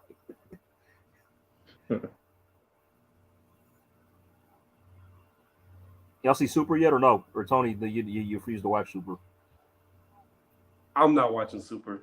Why? You got to for the movies, man. That shit looks so stupid. Like all it is just recolors, like reskins. Like I'm good. Bro, I'm telling you, it was good, dude. You got to get to the Tournament of Power, bro. I'm telling So you. sad. Ultra okay, first and foremost, God in Blue is just fucking SSJ 1 and 2 recolored. Yes, it is. Yes. Yeah. Very much Ultra so. Instinct is just Kaioken recolored. Like this shit's stupid. Fair enough. But I mean, the cool thing about Ultra Instinct is everybody can access it. So even your boy Krillin can do it at some point. Krillin. Yo, Krillin got Android though, man. He got the baddest chick. He does. But Yamcha's that dude. He Exactly. My man's a professional baseball player on the side too. That's the crazy part about all that. Yo, he hit Boma first. That's true. Yep, he did. He did. So Vegeta got Yamcha sloppy seconds. I take it back. Yamcha has the baddest chick in the whole fucking show. Puar, that little cat, when it turns into a female. Oh, That's bro. right. That's right. Yeah. Puar, the baddest female in the whole fucking cartoon. J-Rose, you don't even know what we're talking about, do you? Anime. Yeah, we're good. We're going classic. We're talking about Dragon Ball Z. Oh, my buddy was into that heavy, man. Oh man. I mean, as far as boxing has some good animes too. You said boxing? Yeah, there's some really good boxing anime out there as well. I didn't even know I keep hearing about Hajime no Ippo. Yes, you got to watch that. It's a classic. The manga's still going on after so many freaking years, dude. Yeah. Y'all see One Punch Man? That's also pretty good. Saitama? You ever say Tama? Yep. Yeah. Serious Punch. You got to watch Ashita no Joe, also a good boxing anime. Of course, there's the anime that my icon is based on as well, Afro Samurai. Yeah, Afro Samurai is Yeah. good. Did you watch there's another anime on Netflix about what is it? A black samurai. Oh, I saw that, but I haven't watched it. What's it called? Yasuke. Yeah. Yasuke, that's what it's called? Yasuke. Okay. I'll look that up. Yeah, I mean, yeah. but like, It's pretty good. It's pretty good. It's pretty like I mean, I know the actual story. Nice. Yo, Yasuke. How you spell that? I'm just about to type it. It's Yasuke. Y'all know what scene gives me chills. I mean, I got a ritual of watching Yeah, Afro Samurai. I okay. usually watch it every maybe Basically 2 months, 2 or 3 months. I mean, like pretty much especially the movie 2, Afro Samurai Resurrection. Like this, I hope they adapt that into live action one day. But the scene that gives me chills. Yeah, I was gonna Like, say, when, would you like more? Did you like the anime or the resurrection? I like them both, but I like them both equally. Actually, I mean, I if I was to honestly pick, maybe Resurrection because it got more personal with his pops. You know what I mean? I mean, like how the chick voiced by Lucy Liu was trying to resurrect him and really trying to really hurt him personally. I think so. Probably I'll be a Resurrection.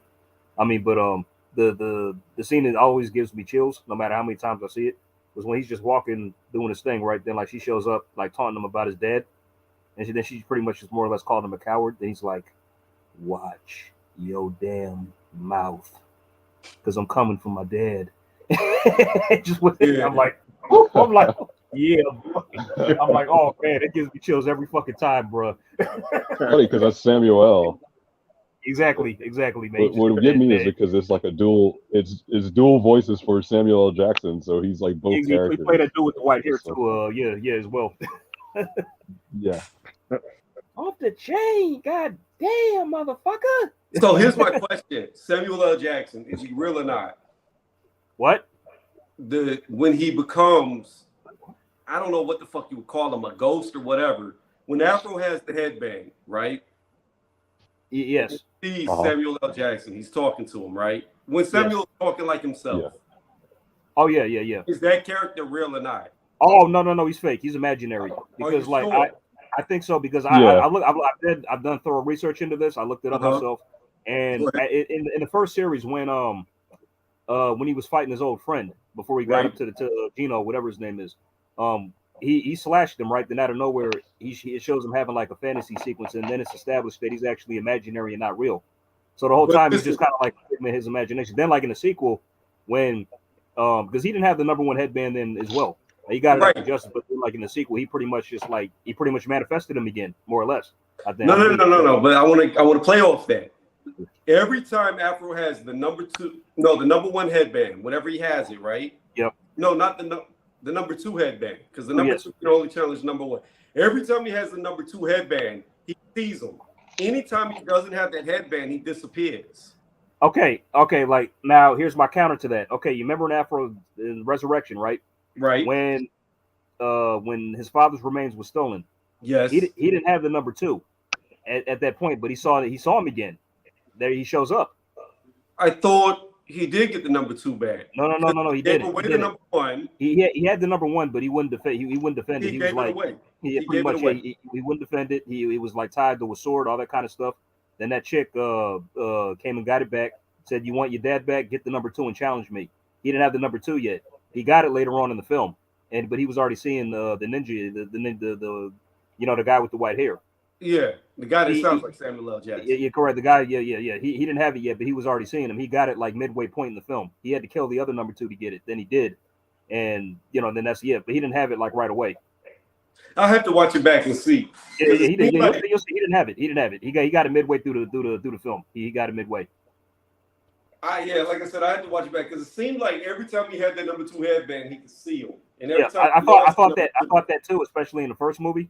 But it's like, because even in the first movie, he was still like a teenager, and like he killed his master for the #2 headband. That's when he showed up. All of a sudden, like he just manifested. They're like, "Come on, man, you want to wear it? Go ahead." This and that. Then like, yeah. But then in the sequel, when he lost it, he still manifested him. So it's like, yeah, he's imaginary. And plus, like, also to back this up as well, nobody else talks to this guy except Afro. What I was saying is, I think what I was thinking was it's a real character that's somehow attached to the like a spirit attached to the #2 headband. Right. Yeah. But you'll see in the sequel, like he still talks to him and imagines him even when he doesn't have it. I have to watch it back because I thought he had check it out again. You'll see. Because I didn't think he popped back up till he got the #2 again.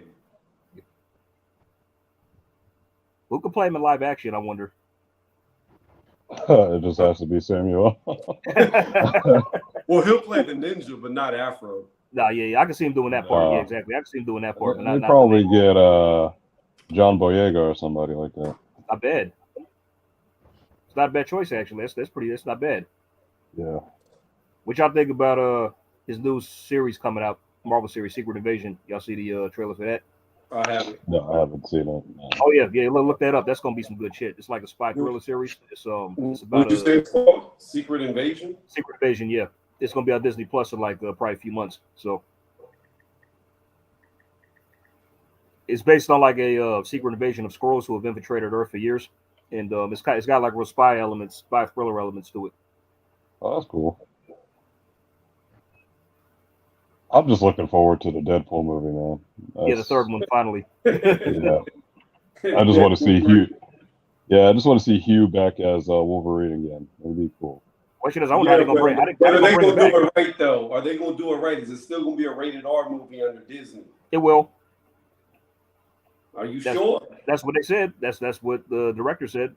So hopefully they don't double back on that. So it might be like freaking because you know how they have an X-Men team that's like a little bit more like Like they do more covert, more like it's more bloody. I think that's called X Factor. So Yeah. I'm thinking it'll probably be like that. So they'll They're probably thinking of have like, changing X-Men too, like to X people or. oh my gosh, It's why what you can't it want. just be the mutants, man? That's all you got to do. You don't have I to know, even right? go. You don't even have to go there. Ain't got to be that deep. Like, For like who real. cares? Like nobody's really thinking about that. Who gives a shit, bro? That's what I'm Like, saying. X-Men in itself already has too many things built into it. Like, I mean, it's based upon civil rights essentially. So it's like, how more politically correct can it get? Yeah. but Tony, you watching it? Well, I was just looking it up. I'm not gonna play it because I'd have to listen to it. Yeah. But I You got find it saved in my phone. You find it though? You got it. You pulled it up. Yeah, I got it. Yeah, no, it's nice. For sure. But I'm Like gonna that's watch gonna it after we end this stream here pretty soon. Do you I'm not think, trying to go past Yeah, 2 hours. what y'all think about that triple header that's coming up? We got we got a few fights coming. We got Mixayo versus Figueroa. It was not a triple header, but it's they released some dates. Mixayo, Figueroa, Ponce, Matias Ponce, and who else? There was another one. Shit. It was playing Dogbe's Benavidez, fighting too. but who is? Dogbe, Isaac Dogbe is fighting. He's Yeah, fighting Rabisa for Ramirez. Marvel. But he Yeah. can't from W. That's gonna be a good fight. I like that Yeah. fight. I don't like Figueroa. I've said this a million times. He's got a face that I want to hit. I don't know why. It's just something about the way You want to hit his face, but you also want to hit his sister. I want to hit if his you know sister what I mean. too. Like I want to hit his face and I want to hit his sister. Like I don't know what it is about Brandon. Like it's just something about the way he looks. I just want to fucking punch the dude. Like if I was doing an interview, I would just sneak on him real fast. I don't know why. Oh man. I don't know why. Oh, It's just something about man. I don't like it. I don't like You it. feel that way about? Would you sneak Caleb too? No. I'd cuss him out to his face. I would. I'd give him a fair fight. Like, but Oh man. Tony, do you Brandon, think Stephen Fulton won his fight with Figueroa? You thought he won that fight, right? it was very close. It was. But very did you think you won still, despite the I Fulton? edged it to Fulton. So did I. but- Me too. I like to rewatch it though, if I'm being honest. But I yeah. know a lot of people go the other way with it. It was very close. It was very close. Got it. But I'm yeah, saying I felt it was close, but I actually did the Phil Fulton as well. But I like to rewatch it if I'm being honest, just so I could score more thoroughly. Maybe a second time. So I might have had it a draw. I mean, it could have been probably a draw. From what I know, it could have been a draw. It wouldn't have been bad to say a draw. But like I said, I edged it to Fulton, but it was super tight. Like it was super tight. That's what she said. So, Yeah. that's what she told you when you were done. It was still tight. What she told me, bro. Say, man, you ruined me. What she told me. You ruined me. It was like a wrecking ball to these holes. Like they're gone. Here's a question though. Do you think if Baumgartner wins this weekend, do you think she should move up to fight Taylor?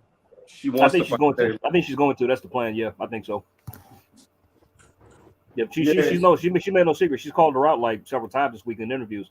Like she did was just mention Katie. So it's like I think that's probably the plan next. Yeah, so what her route was, she said in her interview today, she said she wanted to do Taylor, Serrano, and then Mayer circle back. The rematch. Yeah. She doesn't seem like she wants to have the rematch with her. I thought she lost. I thought Mayer beat her. Like, Yeah, we know. Like, Yeah, we know. Well, look, I like the Yams. I love the Yams, but I feel like Yams lost. It's got nothing to do with it. It's you wasn't watching the fight. You was just watching the Tony. I saw that fight like 3 to 4 times. I had it scored the same way every time. It was 6. It took you 3 to 4 times just to see one total round because you just focused on the cheeks every time. Right. hey, I'm not the only one who thought who thinks that Alicia won. Others think it too. So I know people who thought that Michaela was going to win and they started Alicia winning. So I ain't crazy. Nah, you crazy. No, you're not but, crazy. But I do wholeheartedly feel they need to run it back so they can make it more to make it more decisive. I do. I'm not saying yeah.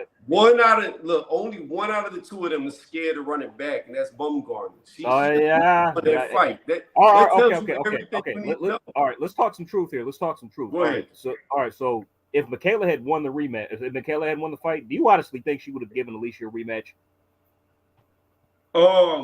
I rest my case. Thank you. It depends. No. I would say it depends on the outrage, because if a lot of people would have came out like they have, because like while you may say you believe Bumgarner won on Twitter, the majority of the people all said that she lost. Like that's why it's a lot of people are saying like, everybody who interviews her always asks about the rematch, because the majority of people felt like Bumgarner lost the fight. So Tony, on Twitter, a lot of people say Alicia won as well. No, but I'm telling you, every time they talk to her, Bumgarner hates Micaiah. Every interviewer you hear talk to her ask about the rematch. Because they just have a really good rivalry too. That can also be it too as well. She lost that fight. Look, I like Cheeks, but she lost. I mean, honestly, okay, going back, we could say the Hamadouche fight was close too with Michaela, was it not? It was close, yes. Did she give her a rematch? No. Well, there you go. I rest my case. So if she'd have got the nod against Alicia, she wouldn't have ran it back. She would have went for undisputed, and I wouldn't have been mad at it. And Alicia's doing the same thing now. I do hope they run it back in the future. I'm not averse to a rematch. That's what I was saying afterwards, because even though you won, it was still close. It was close. You beat her by just a shade. So you need to get that back. Y'all got this rivalry ain't done yet. It ain't done. Did you say she beat her by a thorn? See, I knew the Cheeks was on your mind. You didn't watch that fight. Listen, man, she was advertising heavily out there, man. So it was impossible. Who'd you have winning the fight? Who'd you thought? I also had see, it was like razor thin, you know. No pun intended. No pun intended. At least you went too. See, look. Thank you. Hold on. Wait. Pause. Jay, you heard that, right? He said it was razor thin. He talking about the thong too. Like we talking about the fight. He talking about his razor thin. So y'all two are already disqualified. Y'all. All right, Jay Roos. What about you? Jay Roos. What about you? Who'd you thought? You see the fight, Michaela? No, I didn't even see it, man. I'm just enjoying it. Gotta watch it. You watch it's on. It's on YouTube now. Right? So it was a good fight. It was. I mean, you watch women's boxing much? You into it? Like everybody? Back in the day, like I saw Layla Ali fight in person, but like I haven't really watched it too much lately. That's how far back I go. I mean, you need to, bro. Like, the ladies putting it down, man. You need to get back on it, man. For real, they be giving us some good ass fights. No joke, no cap. Yeah, I heard the ladies actually. We had better boxing with the ladies this past year than the men. You know. Yeah. Actually, they had an all female. The card we talked, that was an all female card. With and then Clarissa and Savannah, Clarissa Shields, Savannah Marshall headlined, and Bumgarner Mary was the co-main. They had a lot of undercard fights. That was an all female card, man. That shit was fire. And they put it on too because like the main and the co-main, the Bumgarner and the Shields, they were great fights. Like both of them were. Bumgarner Mary, that was a headliner in itself. Yeah. They put that on it. So like when I first heard it, I'm like, oh shit, man, and they ain't even charging us for this. Hell to the yeah. You know what I'm saying? Check that out. All I know is my girl Serrano, she's about to be undisputed after this. Yes, she is. Yes, she is. I'm rolling with her. Hell yeah. She's gonna be the first Puerto Rican in history to be undisputed. Now it's gonna be interesting because like Alicia wants to match. They both want the Katie Taylor fight. Like Amanda wants to rematch, and Alicia wants to fight her as well. I say what they should do is that so after. Well, I mean, whatever comes first, but I think that, like, honestly, a lot more people probably want to see that Amanda Katie rematch.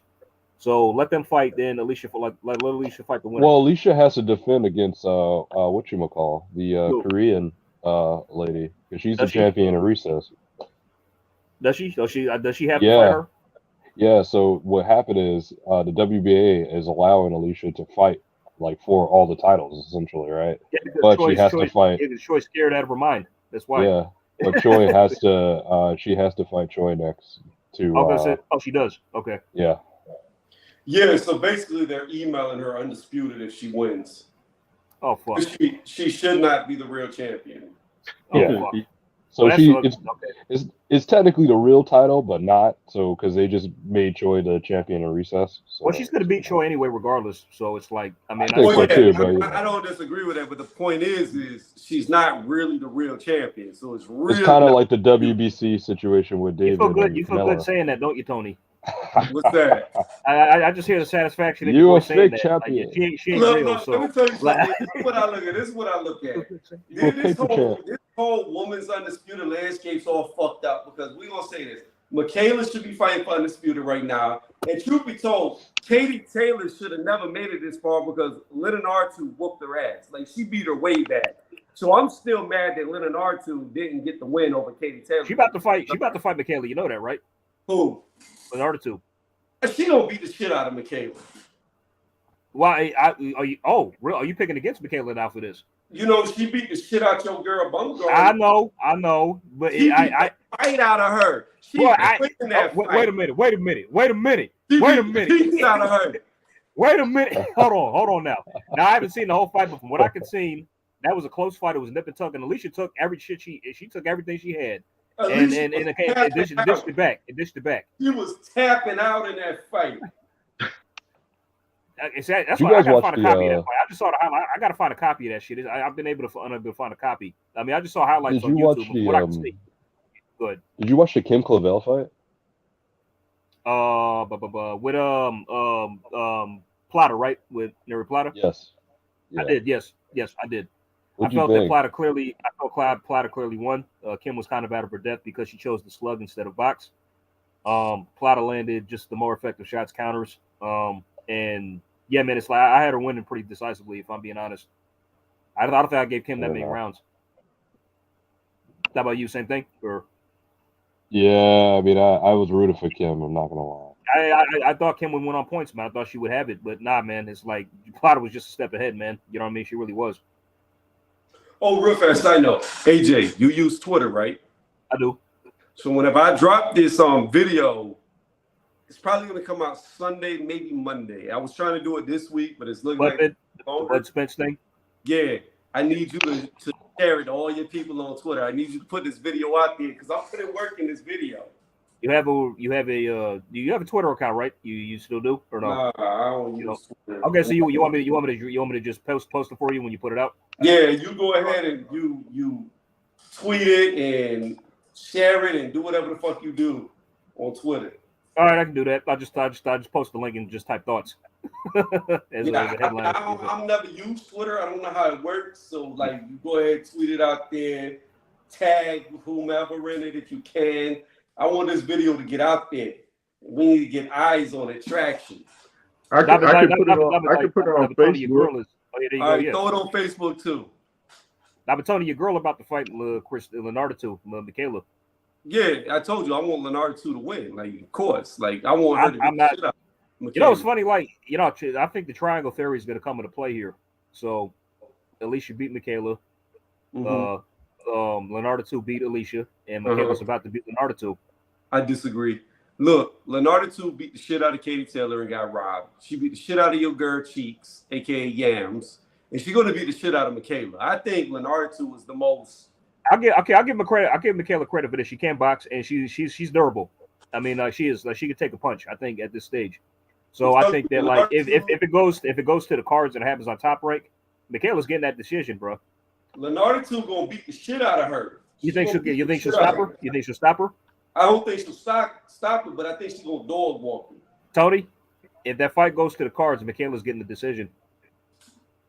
Bruh, it's gonna be another robbery. Like, and I'm gonna be right here saying I'll never watch boxing again. I'm tired of these robberies. Then we're gonna see you back in 2 days. No, but like but I scored. This reminds me of the Hamadouche fight. I scored that fight 6-4 in Michaela. The Hamadouche got off to a good start, but then Michaela came on mid to late, and just won the rest of the rounds. But by the judges' scorecards, they were absolutely horrific. Right. They just more or less it was home cooking all the way. One judge didn't even give Hamadouche a round, and I think even Andre Ward and Timothy Bradley voiced their displeasure and outrage over those scorecards. So that just leads me to believe, like, yeah, man, if she goes to Top Rank and even just dog walk or whatever else, she ain't getting that decision. I'm gonna tell you this right now. Looking at how Michaela, she should have won the fight against Yams, but she allowed Alicia to get back into it because she had Alicia looking like she was about to quit in them early mid rounds. Like, she was looking like she was desperate. Well, I mean, But like, what's funny? I It actually was a had KG Michaela winning. performance. It I definitely had was Michaela KG. winning the mid rounds. I actually had Michaela winning like a lot of the mid rounds. Yeah, I did. yeah. what I'm I myself saying thought. is, Michaela looked like she was beating the fight out of her. Then she got caught by one good shot, And that was that's it. how she got back in it. That was So it. this is the thing. Yep. One thing about Leonard R2 is she a motherfucking dog, and she got hands, and she gonna swarm her. So if Michaela reacts bad to being hurt, she gonna get. I'm telling you, stylistically, I think it's horrible for her because I think Leonard R2 is gonna catch her, and she's gonna have her too defensive to win rounds. All right, Tony. Let me ask you this: like, the Bumgarner Mayer, did you think that was a robbery? The Bumgarner who? Mayer fight. You thought that was a robbery? Did you think that was a robbery? I didn't think it was a robbery, and I wouldn't say that Okay. fight's a robbery. I would just say that I don't agree with her winning. Okay, got it. Okay, cool. I just wanted to clarify because you had some people saying that it was, and my counter. No, I mean not you, of course, but I just saw a lot of outrage on Twitter saying that Mayer got robbed of this and that. My counter is to like, okay, so more or less, Michaela was the house fighter, so why would they rob the house fighter? Alicia was the away fighter. She was coming from another network or a promotional outfit. So like, why would they? I mean, not to you, but like that's my explanation of the people. But that wasn't a top ranked card. No, I mean it was on. I mean, technically, that's how I was able to. Yeah, watch it was a DAZN card. I mean, it was technically it was a Sky Boxer card, but I was able to watch it through ESPN Plus. No, it was on DAZN. No, it wasn't. It wasn't. Yeah. Are you No, sure? it was Sky. I'm It was Sky. positive. But I'm positive. It was on Sky Boxer, but I was able to watch it through ESPN Plus because I saw it. ESPN Plus. That's they picked up the fight, and that's only due to Michaela, I believe. Yeah, it was a boxer card. It was a boxer card. Well, you gotta understand. But I think they had it on DAZN though, even though it was a Sky Broncos, card. Right? It was a Sky Boxer card, Yeah, but the fight it was aired in the US on ES. It was, yeah, it was. AJ. The fight was in the UK. The home fighter was Alicia because she had been over to the UK several times. Oh yeah. She home fighter. yeah. Michaela never been over there. I mean, but still, it was. But I'm just saying she was because it was not her network that she was fighting on. That's all. But regardless of where she was, she fought in the UK before. I know that. But regardless, it was not her. She was the away fighter coming over to another network. No. Michaela was the away fighter. Alicia was at home. It was Michaela. Alicia was a home fighter. I'm talking about network wise. Bruh, the advantage, the home field advantage was favored. Whatever, close fight, but I can't. Yeah. And then Sky doesn't even really just because ESPN Plus broadcasted that really doesn't have nothing to do with ESPN Plus. Sky's their own. Yeah, it didn't. So I mean, that's how we just watched we watched the Sky card on DAZN technically. We just watched Liam Smith and Eubank. That was a Sky card as well. They picked up the fight. Thank God. I mean, because I was wondering I was going to watch it before. I mean, but DAZN picked up the fight, but ESPN Plus they picked up the women's card for us in the US. Yeah. Hey Jaguar, we'll do new and upcoming future boxers on a different live stream. Not on this one because I'm about to wrap this up here pretty soon. But you going live tomorrow for Navarrete? Yeah, I'm gonna go live. I'm gonna do a bunch of live commentaries over these next 2 days. Nice. I might see you there if I'm not too tired. Do my live blow by blow, of course, and then I'm gonna get this Crawford video out. Yeah, we got the next great heavyweight Richard Torres on the card, I think. So I can't wait to see him back in action. I'm a huge Torres fan. I love Torres. I'm a huge fan. Yeah, he's looking very promising. But AJ, just so you know, I've already got 2 videos in mind. Like once you see the Terrence Crawford, Earl Spence Jr. one, I've already got a part 2 in the making. All right, okay, yeah, man, I can't wait to see him. I already got a part 2. Man. I was thinking about that yesterday when you dropping these vids, bro. I'm trying to watch. It's 2 parts. Oh, is this the one? Is this the one where you're saying you believe that Terrence Crawford was the one who officially ducked? Yep. This video is going to be scientific. The only hint I'm going to tell you is scientific proof. That's all you need to know. Scientific proof that Terrence ducked. Scientifically, he ducked. And I'm going to prove it. And y'all, there's going to be a bunch of photos so you can keep up. There's going to be some video clips so you can keep up. And you're just going to have to sit back, relax, and enjoy what you're listening to. The hardest part is getting all the pictures and everything to sync up with my voice. That's the hardest part. But we're gonna get this out, and I've already got a part 2 in mind. For sure. Okay, nothing else in the Hey, chat. did you hear they announced Joe Joyce fight Zhang in April today? No, I did not. That's breaking news. Oh to yeah, I me. forgot about that. Yeah. I forgot about that. They announced that a while back. Yeah, not that long ago. Really? That's I thought we that was talked the about right that. there. Not a while back, but not that long ago. Yeah, they ain't about to get I fucked up. think Zhilli Zhang is gonna get knocked out. Yeah, he's about Zhang is to gonna get get fucked up, knocked man. out. Like, he ain't winning this one. I'm sorry. Like, Well, yep, he can enjoy his retirement afterwards. He's just picking up. Is this an interim title? Is that for the interim title? Yeah, I think so. Joyce has got it. So yeah, he's No, making the defense of that. Yeah. announced 9 hours ago. Oh shit! They officially 10 hours Yeah. ago. it already was in the world. I thought it was announced Yeah. like not that long ago. It was actually announced, but now that's official. Yeah, it's in April. Yeah, it's That's cool. April 15th. Yep. Bruh, Joe Joyce about to mollywop this dude. I never even seen Joe Joyce even hurt, man. Not neither have I. No. He doesn't get hurt. He got a chin that's made out of. I think his most he not hurt, but the most we've seen him get like tagged up is when he fought Joseph Parker. And Dubois, I think I tagged him pretty good, but he just he weathered the storm. He did the He's a Dubois, but he juggernaut, did the man. Parker. He walked through it. That's all he does. Yeah. He takes all these shots, walks through it, and beats them down. Yeah, that has to be discouraging to hit a guy with your hardest punch and he just keeps looking at you. I feel like he should just run it back with Dubois again, so he could just pick up that WBA title. I don't think Dubois wants a rematch because he's not even calling Joyce out. Well, I thought Joyce was already the mandatory for the WBO. No, he is, but I'm saying technically, if you have that secondary WBA title, you can kind of say, you're a heavyweight champion, right? It's sort of like Tony with the lineage. What clickbait? Because the WBA secondary title. Hold on. The WBA. What clickbait? Hold on. AJ, Pablo, what clickbait is in the video? Please tell me where I clickbaited. Because the David Benavidez Calib Plant fight is March 25th. That is the fight date. So where's the clickbait? Please explain. I love when certain people only come to my channel to talk bullshit, or try to sideline hate, but then they have no facts, or they don't follow up with any more information. So please tell me what a clickbait is, because I'm about to make you look fucking stupid. So come on, type it. Is it that I'm about to shave or no? Let him type it. Let his little Twitter fingers go. Come on. Uh-oh. Did he lose his keyboard? Because I'm responding. I even fucking put the shit up there on the banner. Where you at? Bruh, I've heard about cat got your tongue, but cat got your fingers. Like, come on, bro. You can't type. Where's the clickbait? Ain't Tony easy, bro. I just want to know what the clickbait is. If you want to make a bold statement about me doing something, tell me where the facts are. Where's the clickbait? I think it's the same. Is this the same dude that keeps saying he beat you in the amateurs? No, that's some random dude that's changed his name like 4 times.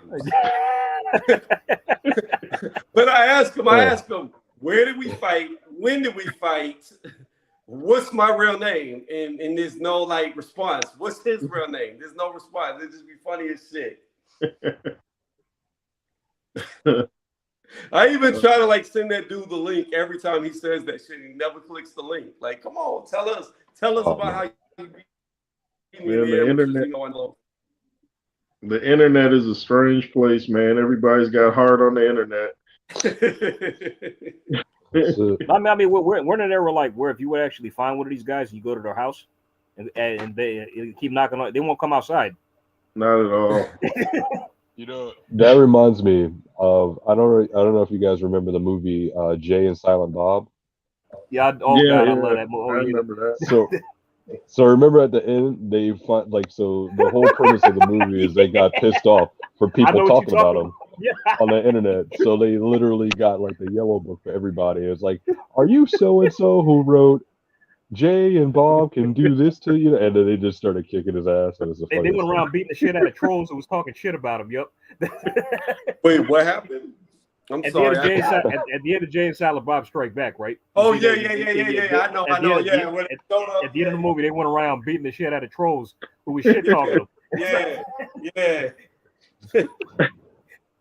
Oh my goodness. Jaguar Paws. When are we going to see you box a hater or troll head Bambino? Well, if you've been with my channel long enough, you will know that I have live streamed myself showing up to places, and sadly, the trolls never show up. They're not there. Like, it's been a couple occasions where I live stream me going to meet these motherfuckers because they were just dumb enough to be like, "Oh yeah, meet me here," and I'm like, "Yo, that's like 5 minutes from my house. I'll be right there." And then here I am live on YouTube for everybody to see. Well, they're not here, so I don't think it's ever gonna happen. Nah, it ain't gonna happen. So, I mean, listen, Nah. street beefs, man. Just contact street beefs. That's it. By the way, Tony, like just before we kick the bet's still in effect. I just want you to know that I'm gonna hold up to my word, but I just want you to know something. I don't show my face often, so like if if I lose, I'll what I'll do is like for proof. When the next time you go live, I'll jump on after, right? And keep me backstage, and I'll turn on the camera, and I'll show myself shaving because I look weird without a mustache.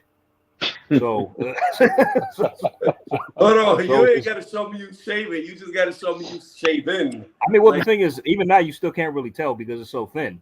I mean, so like if so, like I'll show myself while I'm backstage on camera as proof of me shaving. Then like that'll be verified proof that I actually held up to the word without me actually having to come I want to see it done. I want to see it done with nothing there. Like no, you will. But keep me backstage before like don't put me on. I mean, like just, okay, that's fine. I'll keep you backstage. And I mean, so that'll be enough proof for you, so you can see me. I'll exactly. capture you and put it as a thumbnail for the video. Exactly. Yeah. No, don't do that. Don't do that. I'm not gonna do that to you. Look. Nobody has to see it. As long as I see it, that's all that matters. That's what I'm saying. So as long as you see it, then that's verified proof that I held up to my word. Like that. I won't put you out there if you don't want to be out there. For sure. I mean, it's just me. It's like I may not look. It's just me. It's like I look like somebody snatched my skin off or some shit. It looks weird. I don't know. Oh, damn. Oh, it looks weird. Look, Hoblo just disappeared. I asked him all them questions about clickbait, and this motherfucker don't want to show up. I'm trying to end the live here pretty soon, and I gave him the opportunity. Tell me what the fuck I clickbait. Come on, we don't know your real name is Tony Montana. Look, all I can tell you is like I got quite a few more years, but once I fucking retire from my job and I don't have to depend on working for anybody. Oh, my motherfucking mouth is gonna fly. Y'all are gonna see how reserved I have really been because I pick and choose my words that I say very carefully, and I don't get into any fucking sticky details, none of that. But once I don't have to work, oh my shit is you won't see how I really fucking talk and think. But I can't do that. Not now. Too much. I can't wait. Looking forward to it. Here. If I'm still here 10 years or so from now, you're going to see it's going to be a different fucking story. I'm going to fucking fly off the fucking rails. No. What we going to see, what we going to hear is like, Dad, give me the keys to the car. What? Dad, can I go out with my friends? I'm like, leave me. I'm straight. I'm gonna start rolling up with motherfuckers with my son and let him jump out on them. That's it. I mean, hopefully we would have the AJ fight. That you're still trying to set up. Oh, I would love to fight AJ. Yeah, we need to set that up. Me versus Anthony Joshua. The poll was trending in the yes favor. Lisa Bells will be happy if I get knocked out. But all I'm gonna say is, I've seen AJ's chin. If I can connect, that motherfucker going down. He might outbox me. He might knock me out. It's a possibility, but I'm saying if I catch his chin, I guarantee you he crumbles. Tony, remember our deal, man. Remember what What's I proposed? That? Huh? Remember what I proposed, bro? What's that? When you might go down? Oh, yeah. You want me to take a dive, a paid dive? We're playing that perfectly, bro. Like Go down in the second round. I place half my life savings on that, bro. We'll make a killing. Trust me. Like AJ. you get 60-40 of the earnings. Right. There's no amount of money that you could bet, right? That if the fight happened and I won, that you could pay me more than what I would get when I fight Tyson Fury next.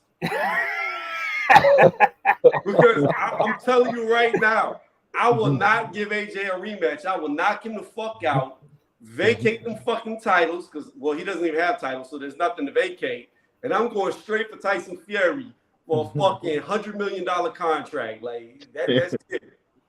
I will have a boxing career of 2 fights. And if I win those 2 fights, I'll be the greatest boxer that ever lived. Man, I'm looking at snippets of this press cut. It's like if Caleb Plant shaved, he looked like a completely different person. I'm telling you, nobody would recognize that man at all. No, he gets his fucking beard off. He won't look Amish anymore. I always thought that from like the first time I saw him. I was like, who's this Amish guy fighting in a boxing ring? I hate Caleb Plant. I do not like the dude. I do Why? not like Why? Look, whenever I heard his wife talking about like, yo, he doesn't buy me presents, he doesn't do anything for me, he doesn't celebrate our anniversary. I'm like, yo, this I feel like he's had like a lot of tragedy in his life. A piece of shit. Why are you airing his dirty laundry like that anyway? That's what I'm saying. Why are you putting him out like that? Bro, he put himself out like that. Hey, man, that's a lot of tragedy in his life. Yeah, he had a lot of tragedy in his life, which makes you kind of feel sorry for him. That's why you ain't filming. That's why you ain't rocking with him. In the woods of some fucking backwoods country ass town where he did nothing. That's pretty much his story. To be fair, that was his life. Well, they stayed together and they had a kid, so I guess I don't know, things are on the up and up. So that's not his daughter that passed. That wasn't from the woman he's with now, though. Oh, I know that. Yeah, I know that. Yeah. That's that was messed up, man. No father should have to go through nothing like that. I didn't know he had a daughter that passed away. I'm sorry. Oh, he did. That's He lost his mom too as well. She got killed by cops. I still don't like the motherfucker. That's because how he doing his wife. No, like it's just a bunch of things. Like I don't like him. Like the dude pussy to me. Like you don't sit in a ring while you're fighting Canelo in the 9th round. Man. Pretty good. How you started fanboying. Oh yeah. I remember that. Yeah. That was just cringe, bro. And then like whenever Canelo slapped, think about this. Whenever Canelo slapped his glasses off his face, he looked like he was about to cry. Like he legit looked like he was about to cry. I can't. Nah, man. I don't give a fuck how many boxing matches you have. You're right. You're right. If somebody got glasses off and you start crying, I don't. Nah. I mean, because Tony, you got a point because during the whole build up to the Canelo fight, it took like 4 times for it to finally get done. But then, like when it finally did, it's like he's like super annoying during the whole build up, like talking shit, talking we gave him this. Oh, this. It's like he's acting like he's the A-side fighter. You know what I mean? Right. So I kind of get what you mean. I mean, but I'm still rocking with him. So he gonna get an ass whoop, and your nose is gonna be naked. And we gonna see. We gonna find out for sure. You gonna walk outside and you gonna be like, "Oh, it's cold out here. My upper lip is cold. There's no more fur here." You're gonna be like, he's gonna catch Benavidez with that uppercut. You're gonna be cold with that bald head. You're gonna be cold with that bald head. He's gonna catch Benavidez with that uppercut. The chrome dome. Look. I got a round uppercut's head. Gonna come from Benavidez. You said what, Prodigal? The uppercut is gonna catch Benavidez. I'm telling you. It ain't gonna catch him. He gonna eat that thing and then give it right back. I don't know, man. Sorry. Caleb said he knows how the canvas feels. I'm going to put him back on it. Yeah. That's funny. I ain't gonna lie, that's kind of funny. I'm telling you, man. He gonna beat this dude up so bad. He gonna get beat up so bad. And I'm gonna be right there laughing the whole time. We gonna see. We gonna see, man. We gonna find out. What's happened to American boxers? Like America got soft now, man. Like all the tough fighters from the Ukraine or Mexico or like, too much luxury. They're not fighting each other. Too much privilege. Yeah, their lives are too much out there too. In the higher weight classes, I honestly believe that because boxing's not that big here anymore, they all go to football, basketball, baseball. I think motherfuckers. Well, there used to be a time. Boxing. Yeah, it used to be a time where they used to have football players who would become boxers. And you know what? Another thing they don't do anymore, they should still have boxing in prison, so you could get your boxing out of prison as well, like they used to. That's how where D-Hop came up. started. Bernard Hopkins started in prison. Yep, that's exactly how that happened. Yeah. And then you got to think about even like YMCA's and shit. Like I heard that they used to Police have, like, Athletic League, that's gone. Yeah. The PAL Athletics, that's gone now. They don't do that anymore. It's crazy. So it's like too much a lot of shit. What's that? But I mean, football's starting to get that treatment too. After the gentleman who had his accident, they're like looking at that for like kids as well. It's like, should like 8-year-olds be playing football? You know, if you can get tackled and then your whole chest can cave in on itself. Yeah. Yeah. So that's becoming called into question too. So what's crazy? Flag football started to become popular now. Oh yeah. I can imagine. They're just making it softer and softer. That's all it is. Softer. Because you see women, there's like a flag football league for women, which I mean, I guess that's cool and all, but they're like really athletic on the flag football field. If I turn on a heavyweight championship fight and they're wearing headgear, I'm turning it off. See, that's the crazy part. They actually took out headgear at the Olympic boxing. So, like for the national tournaments, they don't wear headgear anymore. Yeah, but Olympic boxing is gone. Yeah, it's not going to be in the next Olympics. Yeah, that's crazy, man. Yeah, that sucks. Like boxing was one of the original Olympic sports. Like legit, track and field and boxing were the original Olympic sports back in Greece. And wrestling. How are you gonna have Olympics with boxing? Huh? And wrestling. Yeah, wrestling. Yeah, wrestling.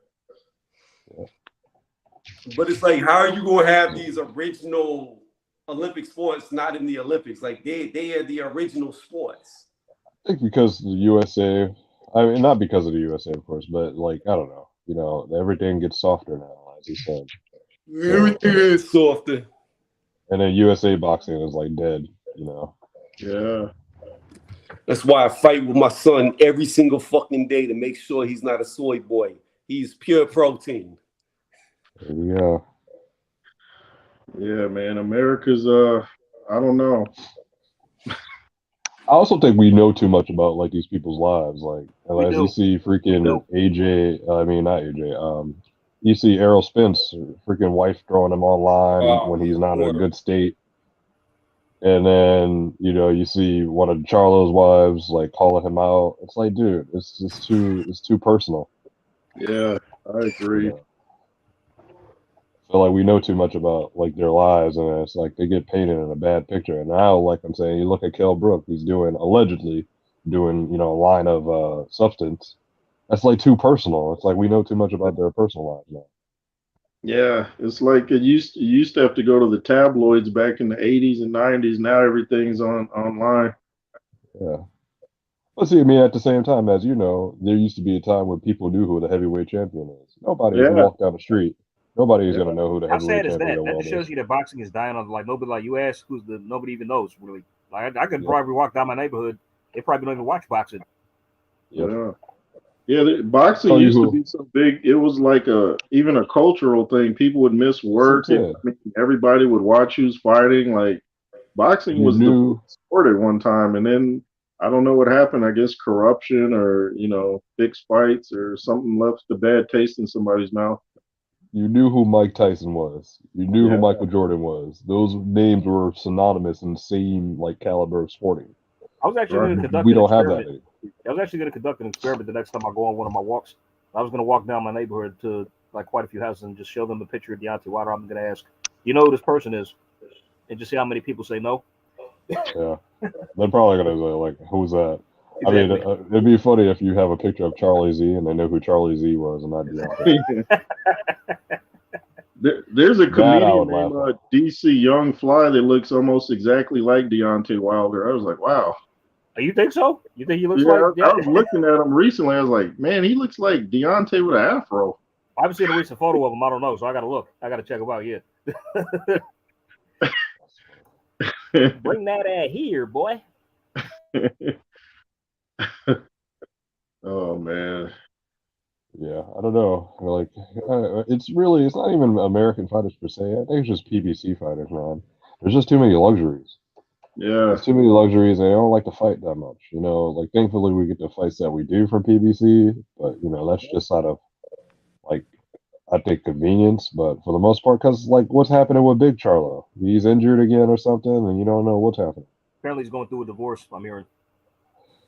Fair enough. But still, it's like, dude, you have a belt that you haven't defended in God knows how long. I mean, dude, he's never even fought a mandatory challenger as long as he's had that belt. He's had it for like almost 6 years, 5-6 years. He should be stripped. That's what I'm saying. But it's like none of this stuff is happening. You know what I mean? Or like, at least he becomes champion in recess. Give the fucking belt let to somebody. Adamas. Exactly. Let give the fucking Adamas belt be to somebody full who's champion. going to defend it. Exactly. I mean, because Adamas has got the interim title, so I mean, he's probably going to get upgraded at some point because I don't see him fighting Charlo at all. But give the fucking belt to somebody who's going to defend it and fight mandatories. You know what I mean? Yeah. He's going to give us good fights. Question for y'all. So, okay. What you just said does not apply to anybody on this panel, okay? When y'all make tacos, right? Do you make the shells or do you buy the pre-made shells and put the meat in the pre-made yellow shells that are already made? I buy the shells and I cook the shells. Hold on. He cooks. Okay, hold on. AJ. Yo. How do you do the shells? I cook the shells. Wait.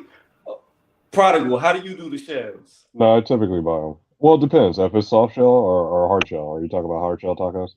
And hard shell, yeah, I'll just buy it. Look, I'm gonna show you. And then we're gonna see if we all on the same page. Okay. Give me this. Let me turn on the light. Yeah, let me see it. She turns this into taco shells. Do y'all do this? Oh no, Yeah. no, yeah. no. Yeah, I don't do that. what I don't do buy that. right Sorry. there. I mean, like, cause I do something, but no. Okay, I was thinking like shells, like pasta shells. My bad. Okay, so No, I no, don't do no. that. Tacos. No, Do you buy no. the pre-made shell? Like, okay, hold on. We gonna do it Typically, I'll buy the pre-made shell. I buy those and cook them in peanut oil. So But I've also seen. AJ, how do you do it? Do you do these or do you buy the pre-made shells? What brand are those? It doesn't matter what brand it is. I'm just asking, what do you do? It's white corn. You stop talking. Nobody buys the nasty ass shells that you're talking about. Hold on. The yellow joints. I know what you're talking about, Tony. Yes, He's talking about the school lunch school like special. This. These Yeah. shells. Oh no. I know what you're talking about. No. Nah, I don't buy those. I don't get those. I'll get those. I'll buy those. Go ahead, say what you said so they can hear what you said. So I was checking. So I had to tell him. Tell them the comments you made. I had to tell Your him racist ass comment. that only white people buy the pre-made shells. Like what?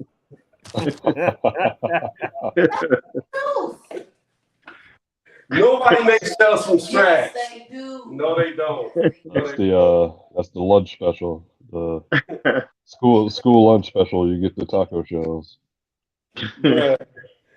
Every time I've ever made tacos, I just I You guess buy the shell. Like I go all out. I'll make the meat all gourmet, the ground beef. I'll go ahead and add all the spices, all of that. But the shell itself, I've never cooked no fucking shell. My bad. I'll tell you, I never cooked the shells. My bad. Because I was thinking, because I got some. I was like, I immediately retracted because I do something called taco pasta, and like that's what my mind reverted to. But no, I don't never cook the shells. So you buy like the El Paso shells, like I showed, right? No, I don't get those. No.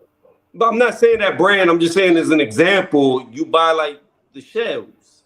No, not hard shells. No, I don't get those. It doesn't matter, or soft shells. I'm just saying that was just an example. I get soft. I buy soft. I buy soft. Right, but you don't make your own hard shell. No. Okay, so we got one that doesn't do it. So right there, I got. Oh, you have two. You have two. I buy my own hard shells. I don't. I get tortillas. I get tortillas, not shells. I also do that too. Yeah. I typically I don't like hard tacos. They're all the same. So we're all black, and we all decide that we not making shells from scratch. No, he just said he does not make them from scratch. Why? Look, The dude on the camera, he makes them from scratch. As he should. The one on the top right says he doesn't. He was confused. And then the one on the bottom right says he sometimes makes them from scratch. No. So therefore, look, I got people on my side. So we even. I got one that's with me, one that's against me, and one that's 50-50. If you want to eat them nasty white people. Let me say this again. Oh, man. One that's against me and one that's 50-50. No. So we even. No, so you didn't win, I didn't lose. God damn it, I won. No, you. Okay. The numbers are even. You got 1.5 of the votes. I got 1.5 of the Which votes. one tastes better? That's Huh? the question. Which one tastes better? That's the whole different argument. We're not talking about taste. We're talking about how people do it. No. Well, just so you know, I'm not adverse to eating hard shell tacos, by the way. So I would. I Do just you ever don't get make the mine. one that's? But Do he you ever doesn't. get the one that's like a legit Dorito? He buys soft Like shell. they have the hard shell taco that's a Dorito now. Oh yeah, it's Taco Bell sells those. Yeah. You know how Yeah. to. I don't know. Do you know how to make them? Do you know how to make a hard shell taco, AJ? No. Bow! I got 1.5. You got 1.5. We in the middle. I believe it. The scale doesn't shift to either I side. believe it because I won. Okay. As long as I get my tacos, you can win. Anyway, I'm just happy that I'm not the only motherfucker that doesn't know how to make these shit from scratch. Like, I don't know. Because she's mad at me because she's making the shells. I'm like, I'll just roll them up like a burrito. She's like, you can't do it. It's corn. So, I don't know. Well, I So- mean, then so- you don't got a taco, then you got a burrito. She was coming made out of corn. You can't roll them up. How many tacos do you eat at one time? I eat about 6. Oh, shit. I don't know. I'm going to eat a I could lot. probably eat 4 to 5 in one setting, maybe Yeah. 6. I mean, if I hadn't eaten anything all day, I could probably down 6 easy. But if I, Yeah. usually probably 3 to How 4. many tacos do you make? I'm more of a, to be fair, I'm more of an empanada guy. Nice. I like empanadas more. I don't eat a lot. What I usually not like to, even sure what what that I usually is. like to do, I like my recipe. I usually I season up some beef. I cook some ground beef, and I season it up with taco seasoning. Sometimes I mix it up and I put fajita seasoning or just other stuff like that in there as well, along with some seasoned salt. Season up nice and good. Then once that's ready, I whip up some either some Mexican rice or Spanish rice, along with some black beans and some Taco Bell sauce. And yeah, man, we in heaven. You know what I'm saying? Yeah, You got Me- the good stuff because you're on the West Coast, right? Hell So yeah. you guys will get all the good stuff. Along with some tortillas, and yeah, you put all that in the tortilla along with some cheese, like Mexican cheese, be usually the floor blend. Oh yeah, man, we in heaven, bro. We cooking. I finally found a good, I forget the name, Mexican restaurant here in Georgia. I'm from San Diego. I was like, man, the Mexican food here in Georgia is trash, but I found one good spot that reminds me of California. Oh, you're from California, from Cali too, Jairus? Okay, nice. Man. Yeah, I grew up in San Diego. Nice. Are you a Chargers fan? Big time. I couldn't believe they lost to the Jags. Man, that still hurts. Yeah. I did save you. You'll be all right. I'm with You'll be all right. That Did save you. I'm a Detroit fan, so I can't say anything. The product of you on the East, right? Yeah. I'm in NYC. Did you guys know the NFL is registered as sports entertainment like WWE? That's why some of these games are suspect. I did enough. not know. Are you serious? Yeah. Yeah, it's registered as sports entertainment. Like you say, all the refs just robbed Cincinnati against Kansas City. That was so fixed. The fix is in, man. The fix is in. Didn't Have Tom you guys Brady ever officially retire as well? What is that? I heard Tom Brady officially retired. Yeah, I saw that on Instagram. He's Fucking starting time. to tear up. Jeez. Well, I mean, after all that stuff, allegedly going on with his marriage, he just decides to retire out of the blue. Yeah, that's a lot. It's like, so you go through a divorce, man, and then Makes me your wonder divorce was if built everything was still on. on the up and up with the missus, if he would have called it quits. Yeah. What happened? We're talking about Tom Brady. Oh yeah, Talking yeah, like yeah. now that he's Giselle, divorcing, she ruined Benavidez that of- man. She ruined that man's season. Yes. She should have waited till the season was over to get the divorce. Let that man play football first and then divorce him. And Yeah. now he's officially retired, and now it's just like, oh man. But the crazy thing is, she makes more money than him.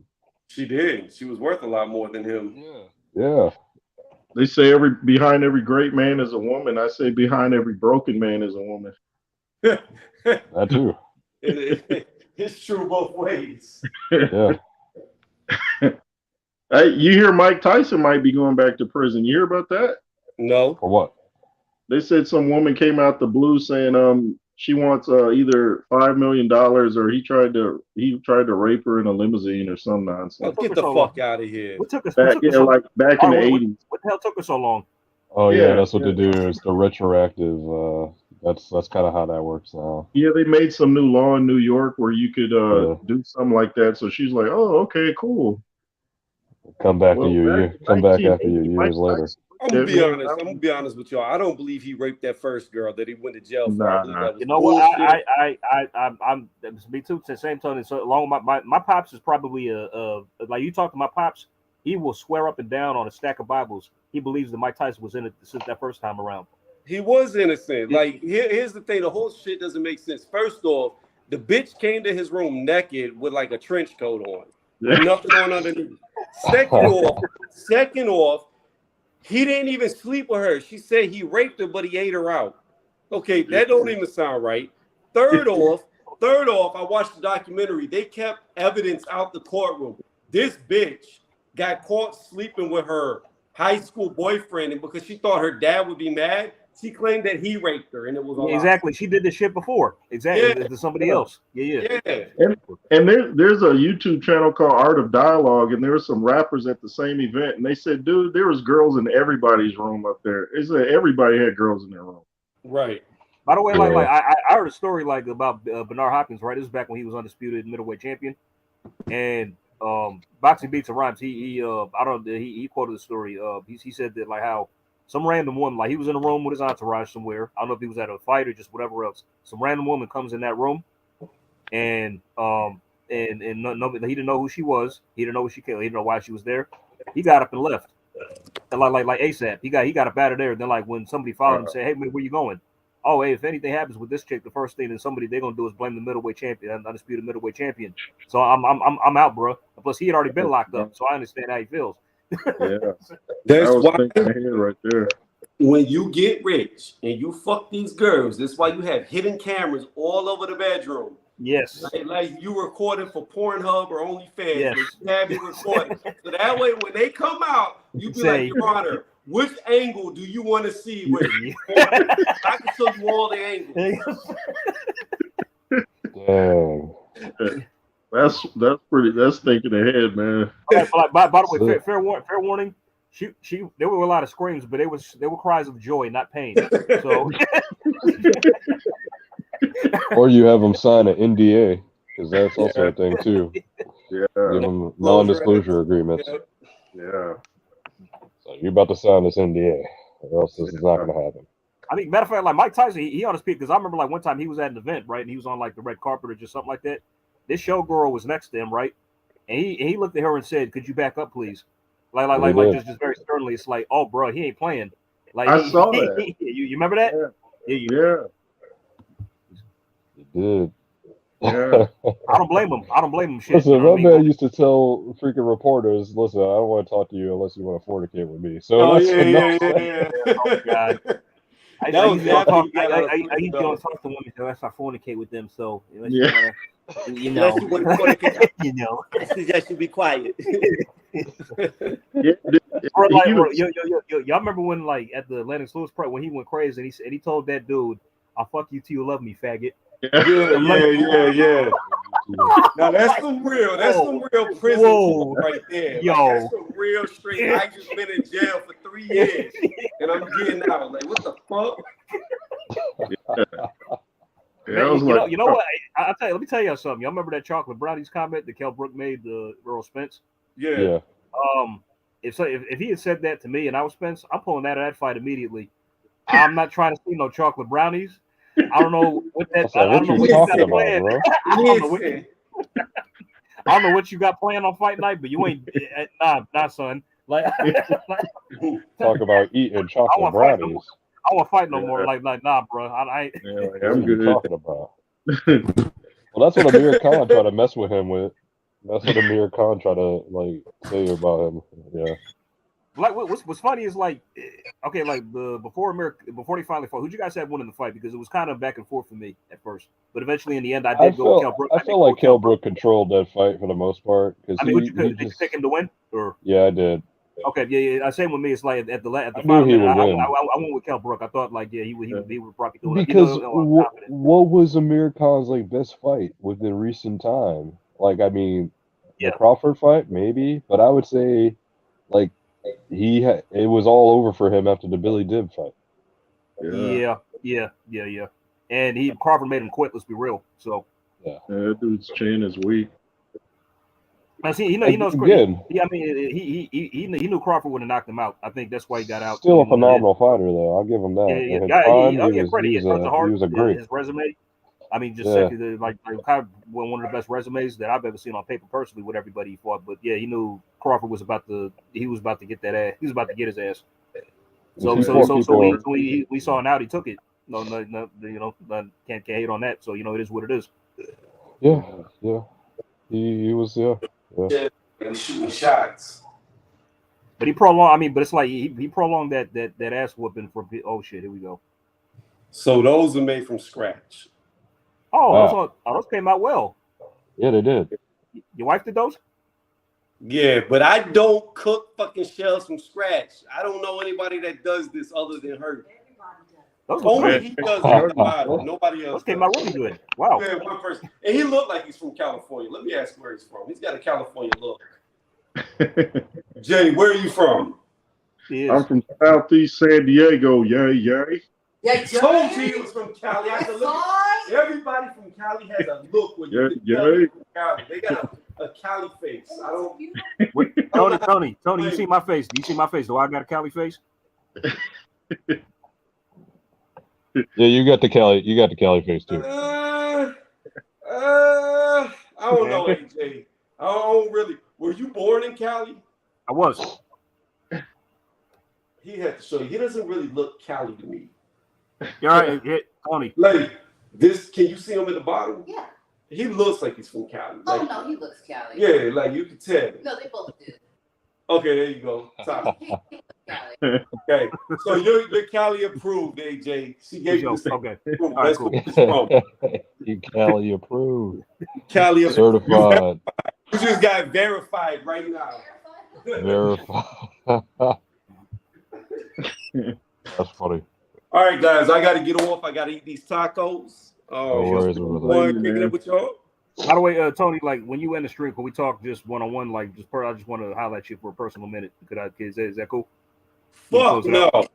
Hell no. I don't even know you like that. It's fine. I'm in the stream right now, and we can stay on. Oh, right, Jay, do you want to post a link to your channel in the chat? I don't even know how to do all that, man. Okay, that's cool. Well, anyways, y'all can catch him. Just Google his name and you'll find him. J. Rule's Theory. He'll be there. He gives a lot of breaking news. Like I said, I found out about Ngannou leaving the UFC because of your channel. Thank you, man. Appreciate that. I appreciate you jumping on. We're going to end the stream here. AJ, stay on, and I'll hear what you have to say. Okay, all right, fellas. Have a good one. All right, you too, man. All right, you too, Prodigal. All right, peace. If I could end the stream.